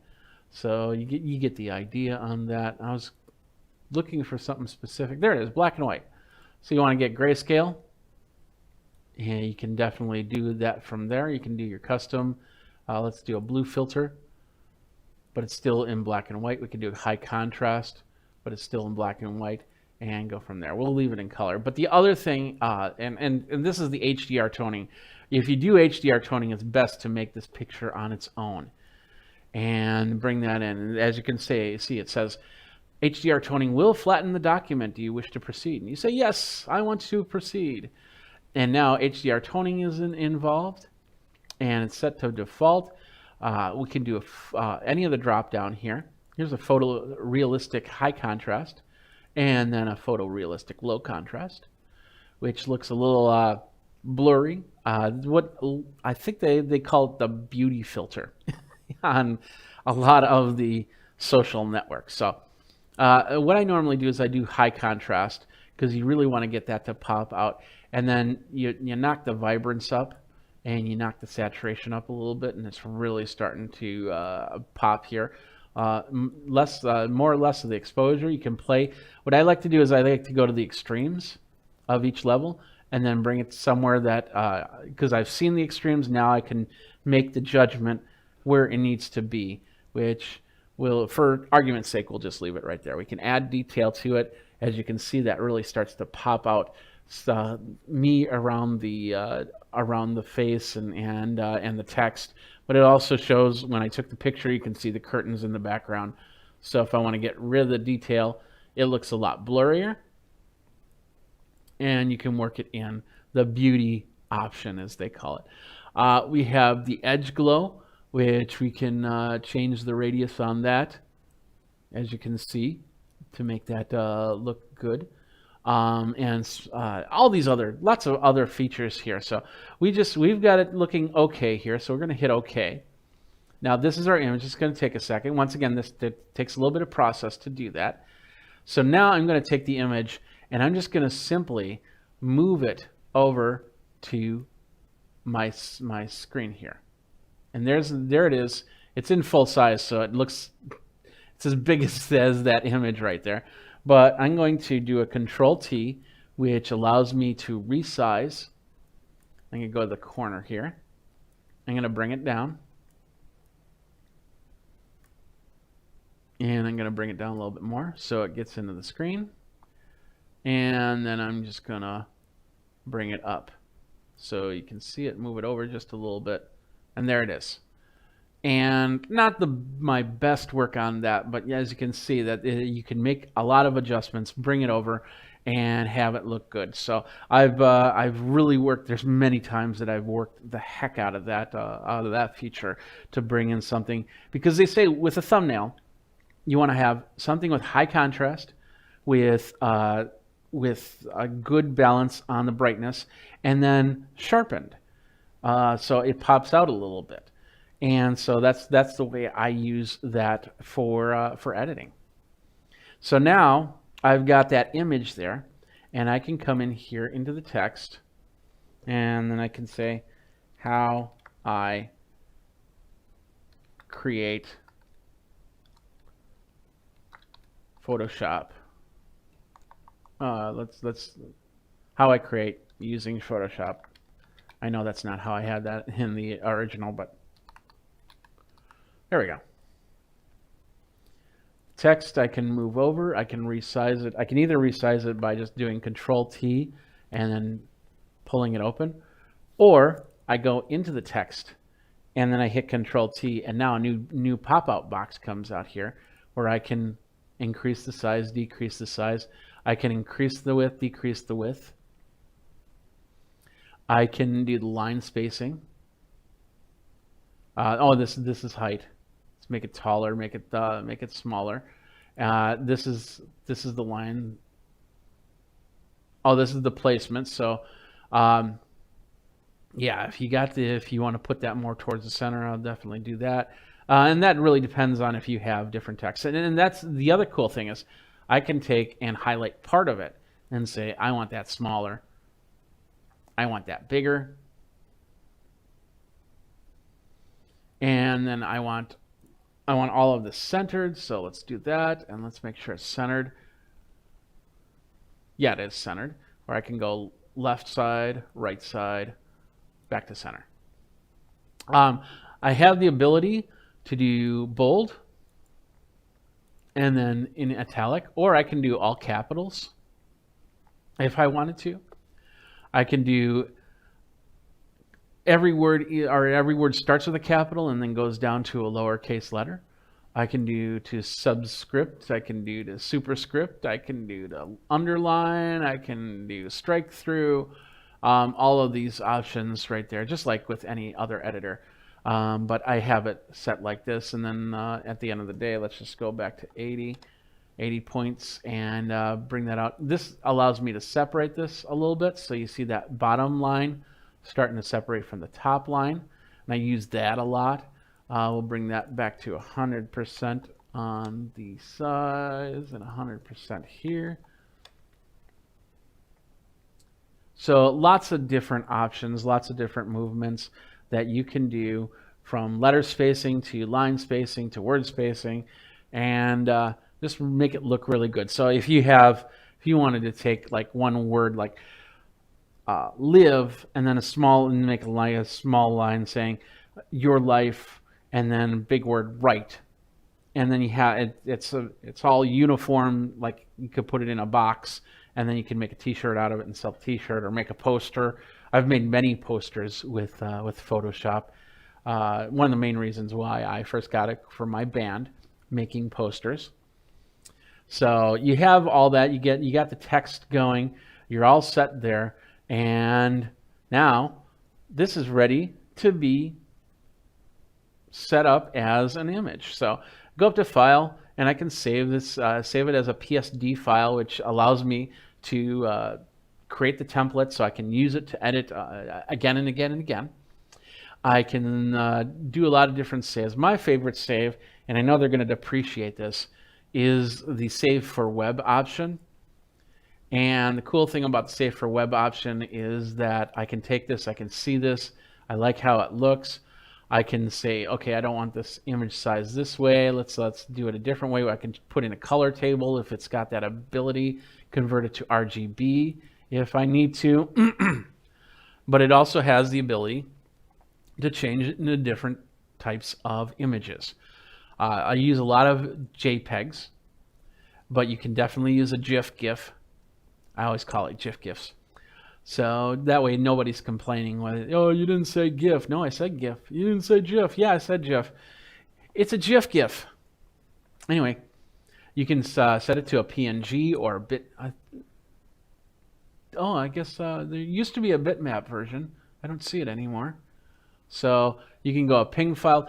Some social networks want you to use ping files because they can be stretched a little bit easier than a JPEG with less blurring. And then you have what's called dithered, which means that it'll take 128 colors, and it'll analyze this and it'll say these are the 128 prominent colors, and then that'll save you some space on the diffusion there. You can do a PNG 8, you can do a PNG 24, which blends it a little bit better. But once again, we got a low JPEG, we got a medium JPEG, we got a high JPEG, or once again, we can go GIFs. And there's our color table right there for that. That's 128 colors, but we can go all the way down to 64 colors, which still looks pretty good, even though it's taken out half of the colors. And once again, I go JPEG high. And it's got a good image. It works well. And when I put it on the website, it doesn't take up too much space. In fact, it does say on the bottom corner here, it says this is going to be a 478.7 kilobyte file. It takes about 88 seconds at 56.6 kilobits. That's back when you had modems. So here we are. We're back here. So we have a lot of ability to change the color. I'm just going to cancel it. I'm not going to. You get the idea. When you save it, it saves it as a file, and go from there. So as you can see, that's my image. I can bring that in, and I can do a lot of different editing. Let me see if I can find another one here. Let me pull into my my Photoshop folder. And what else do we got? Oh, I'm going to show you this one. This is the depth photo that I created for that Photoshop tutorial that you can check out on previous episodes here. So this is the depth photo that I created. We're using my cat as the example. We have the foreground, which is all white which has a slight gradient around the edges. And then we have, basically I took and I inverted the image like a negative. And then I figured out where the darkest points are, and then I use color dodge and burn and dodge tool. The dodge tool will lighten something, and the burn tool will darken it. And of course, if you hover over it, you can see them actually doing an example there. So I have that, and then I bring this in. These are the two layers. I just save that as one image. But then I have my actual image, which I had to do some editing for because of the fact that there were these bars around, and when it came to 3D photos, that really messed up the 3D photo because it doesn't know what to do with these little bars. So, excuse me. So you have the main image. Let's bring this. This is the ultimate image, the first part of the editing that I did to Scotty, and then I wanted to bring her out a little bit more on the image, and then save that file like this. And then once again, I brought in my depth image, and then I saved it. Basically, when you do it on Facebook, you say, if the name is called cat.jpg, then the second file needs to be cat_depth.jpg. And then it'll marry the two files. You just bring them both into your box on the page, and it'll marry them together, and then it'll create a 3D file. It's pretty cool. It's pretty cool. So that is that one, and that works really well. Let's see if this one is a good one to show you. Oh yeah, I made a quick graphic on my workflow, and as you can see, this is how I have my workstations set up. Now this is when I was still in Studio A, so this has actually changed up a little bit, but as you can see, I just made a simple graphic using some just basic box and lines. You have a custom tool right here, which I can then create shapes like, I don't know what shape that is. It's a little small for me to see. We'll bring that in. Oh, it's a tree. Okay, so I can put a tree right there. It's like a vector stamp of some sort. So if I go into the vector tool, I think I can adjust. Maybe I can't adjust those. Okay. Never mind on that, but I can definitely adjust them on boxes and circles and things like that. So we can put in some trees, we can put in some flowers. And once again, this is all customizable. You can download other ones, other items in there. We bring in the flower like that. Oh yeah, I can adjust. I can fix these. So I just have to click in the right spot. So, and then I can bring in, I can import shapes through a file if I wanted to. I can restore all the defaults. I can go large list. I can go small list. Let's go to large list because there's a lot more they can do here. Got boats. We got wild animal. I just reloaded the computer, so there's a lot of them that I don't have. Let's put a tiger in here. So now I have a tiger. And then now I should be able to adjust the tiger with the right tool. Let's get the right tool. This is the right tool right there, where I can put spines on his back if I wanted to. And I can create small vector images like you would with Illustrator. So now he's got a mohawk on his back, I guess. You get the idea. So you can really add layers, add photos to this. We're just going to delete these off this image, and we're going to close this image, and it's going to say you want to save. We'll say no. Same thing with Scotty here. We'll say no. And there's my original image. We can close this down without having to save it. So we'll say no here. And then we're back to our original image. So that is basically an idea of how Photoshop really works in creating stuff. Now, what I'll do is we'll be talking with people, Photoshop experts, on how to do cool things. One of the things that I learned early on was how to do kind of what's like a pencil image. So, and let me show you how I did that. Let's see, we'll go back here. So I would take an image like this, and I would duplicate it. See if I can remember how to do it, because I haven't done it in a while. Duplicate layer, and that duplicates the whole thing, which is really cool. I'll then invert it. That's Control I. That inverts that image. And then I'll double click on that, and I'll say color dodge, and I'll set that to about 85%. There we go. And now I think I can do this with smart objects. I can go into blur and go to Gaussian blur. How cool is that? So it kind of has a little pencil image. If I do this, then it kind of gives it, more of the beauty effect. But I've done a lot of images where the pencil effect comes in. And then I'd go back and I make adjustments. Like for instance, if I go to the eraser tool, right there, and I don't think I can do this. Oh, I can't do this with a smart object. But if since this is a copy, if I flatten the image, so we go to rasterize, that's what we're looking for. There we are. Then this one is completely rasterized. Now I can go in and delete some of it. So as you can see, it's just going and showing the previous layer once again. And then I can take this and do even more to it, adjust it that way if I want to. But as you can see, it's a cool way to make this look a little bit more artsy, like you drew it or something like that. And go from there. We're just going to delete that layer. Gone. So there we have the original look to this layer. So if you have any questions, that's what the comments are for. Please ask them. Ask away, because you'll never learn if you don't ask.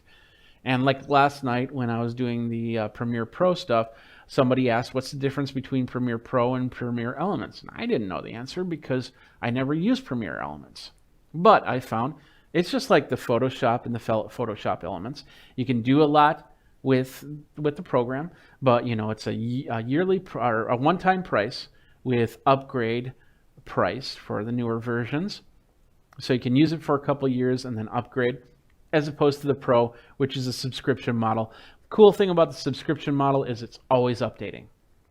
It's always giving you the latest version. So if there's a new feature that's supposed to come on here, it'll do it. And you can go from there. Another thing that I can do, there's many different things I can do with this Photoshop program. One of the other things that I've done is with another program they use called Character Animator, I've created my own character. Now let's see if I've got that here. I think that's this one right here. No, that was another 3D image. I don't think I have that in this folder. Maybe it's on 2019. Let's go back there. I do not have that there either. So, but you can create a character through Character Animator. They give you what's called a puppet, and then you can import that into Photoshop, and you can make the changes to make your image, your face and your body, and put the Geekazine logo on your chest like I do, and just add that to that. So it uses that through a layer system. You then create your arms and your legs, because if you want like basic movements like this, or if you want really articulated movements with your arms and your legs and your head, you can make all of those through different layers, and then you go into Character Animator, tell it how it all works, how it's all put together, and then you can have an animated version of you. And this is another program we will take a look at in future episodes from here on the live channel. So, but this is how I use Adobe Photoshop. It's kind of basic, and like I said, there's many different people that use it on a higher end. They'll make murals, they'll make artwork that goes on the side of walls, they'll make graphics for their web, they'll make this and that and the other thing. I've made graphics that would then go into my Premiere Pro to show off things. And I can even create those layers and then put it into the program, other programs. Like this is my Titler program, which allows me to put this all together like that on screen for you. So lots of different options that you can use to create your stuff. Now, like I said, future episodes will get more in depth. I'll bring some experts on, and they'll talk about what they do, and maybe we'll learn a thing or two together. I like learning stuff, so hopefully you do too. So go ahead, and once again, up on the corner there, I think I'm pointing at the right corner, that's where you see the title. Yeah, I'm on the wrong corner. Where you see the title, there should be a little button that says follow. If you're not watching through Amazon, there's probably a little follow, subscribe, whatever button that you can click, and that will let you know when the next videos come up, and you can be part of that. I'll let you also know on my socials as well as we go from there. And this is where you can find me. Think Magazine, put in a geek. Geekazine.com is where you go for all the cool stuff.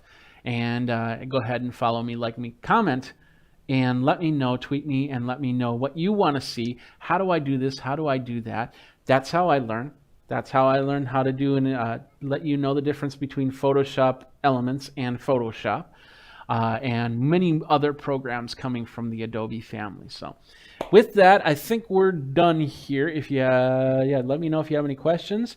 And that's it. So you guys geek out. You've been watching another episode of this really awesome graphic called Geek Tech Talk Live with Jeffrey Powers on Adobe Photoshop. Take care, and let me know. Show me some of your work too. I'd love to see your work. So thanks a lot. Geek out and take care.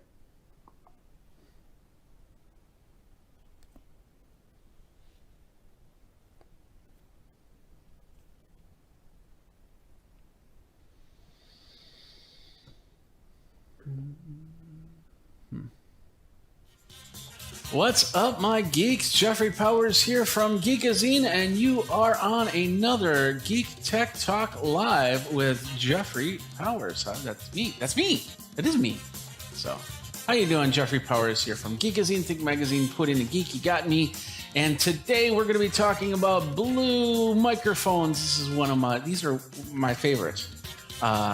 Microphones that USB microphones that I use for podcasting, for live streaming. I know a lot of gamers use them, and it's just an amazing little device right here. Welcome to the live stream as we're talking about this. We got 3 Blue microphones that I own that are right here. First of all, I want to say before anything, yes, we did get product from Blue microphones at one point in time. I've had these microphones for a while now. And of course, all reviews are of my opinion and of Geekazine. Nobody has any editorial comments to add to it. And you can get them all right now as you go. So that is that. Let's get that out of the way. You can go over to the review, geekazine.com/review, to find out more about my review policies. All right. With that said, with that done, with that around, we've got 3 microphones that are great for you to get your podcast on. Hi, how you doing? And we're going to start with this one right here. This is called the Yeti Caster. It is, let's pull it up. This is basically it's the Yeti microphone with a boom arm. And it has it comes with gain control. It gives you 4 pickup patterns. It's got 2 boom arm, which moves around pretty easy. 3 condensers microphones inside here.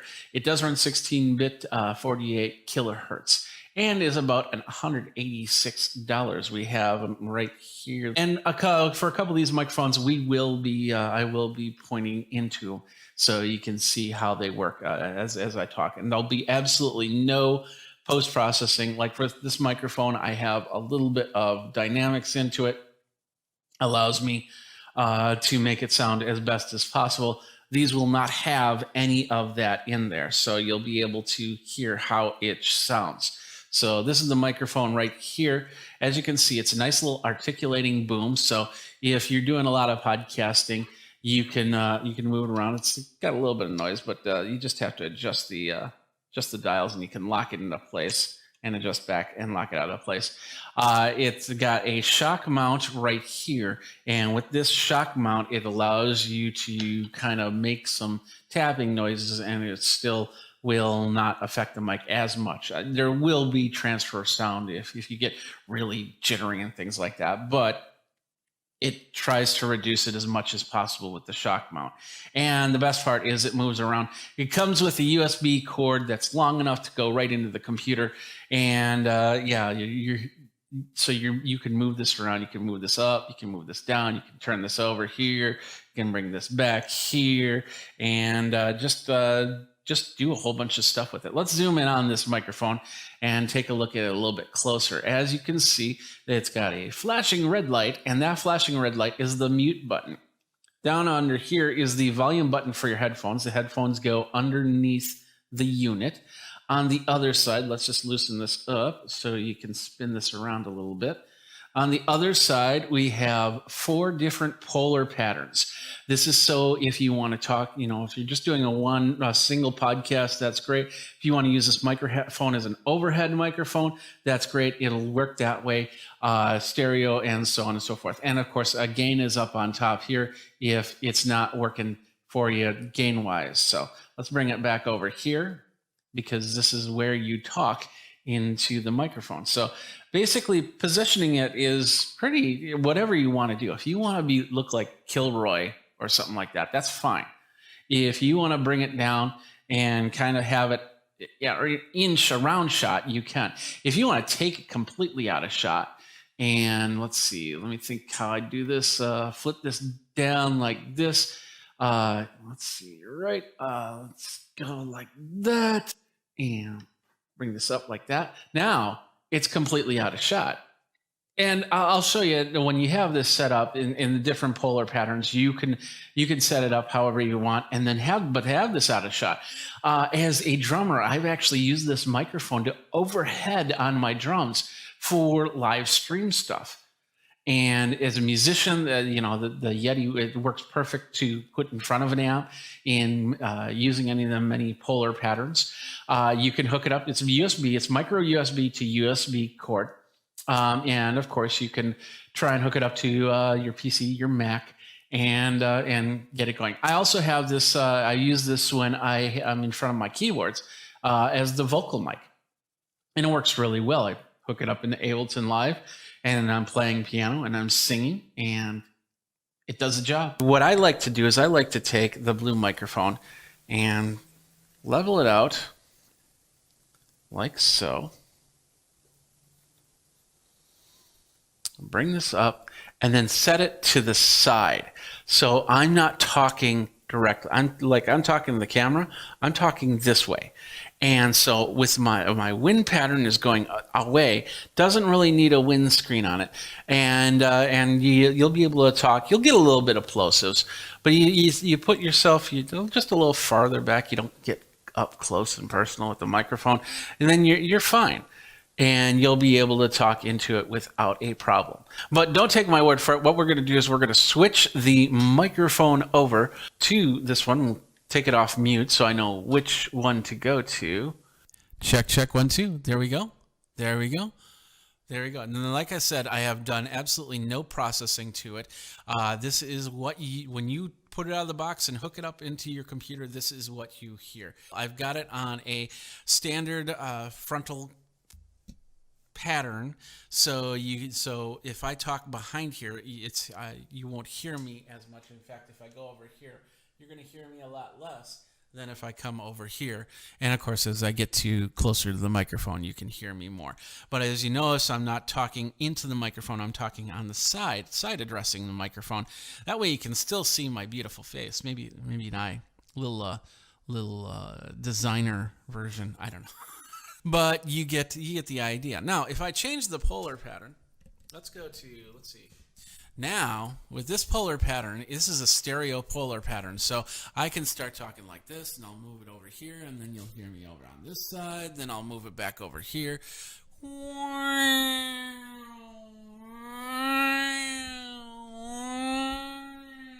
So now I can bring this. So now you'll be able to hear me, and I'll be able to get up. And I can talk around. And this is great for like binaural type recordings and things like that. People, if you have to record around like a town hall meeting or a live concert or something like that, you can have they're walking around. Then you're getting all aspects of the room. And it's not going to be the best capture quality. That's what post production will do.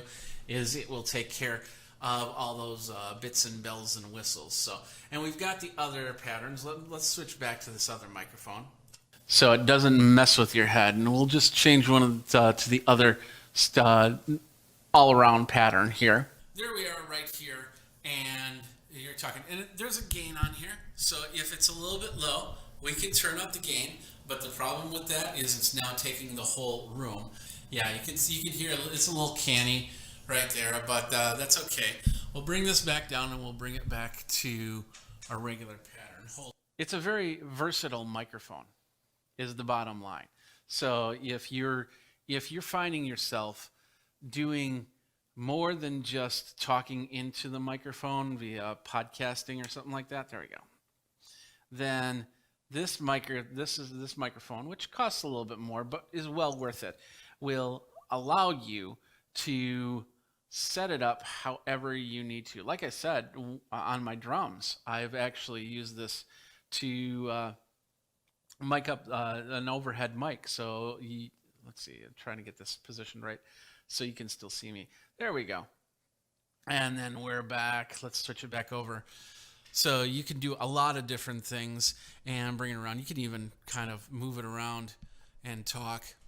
There will be some noise as you switch it back and forth. But as you can see, there it is right there. Bring it down a little bit.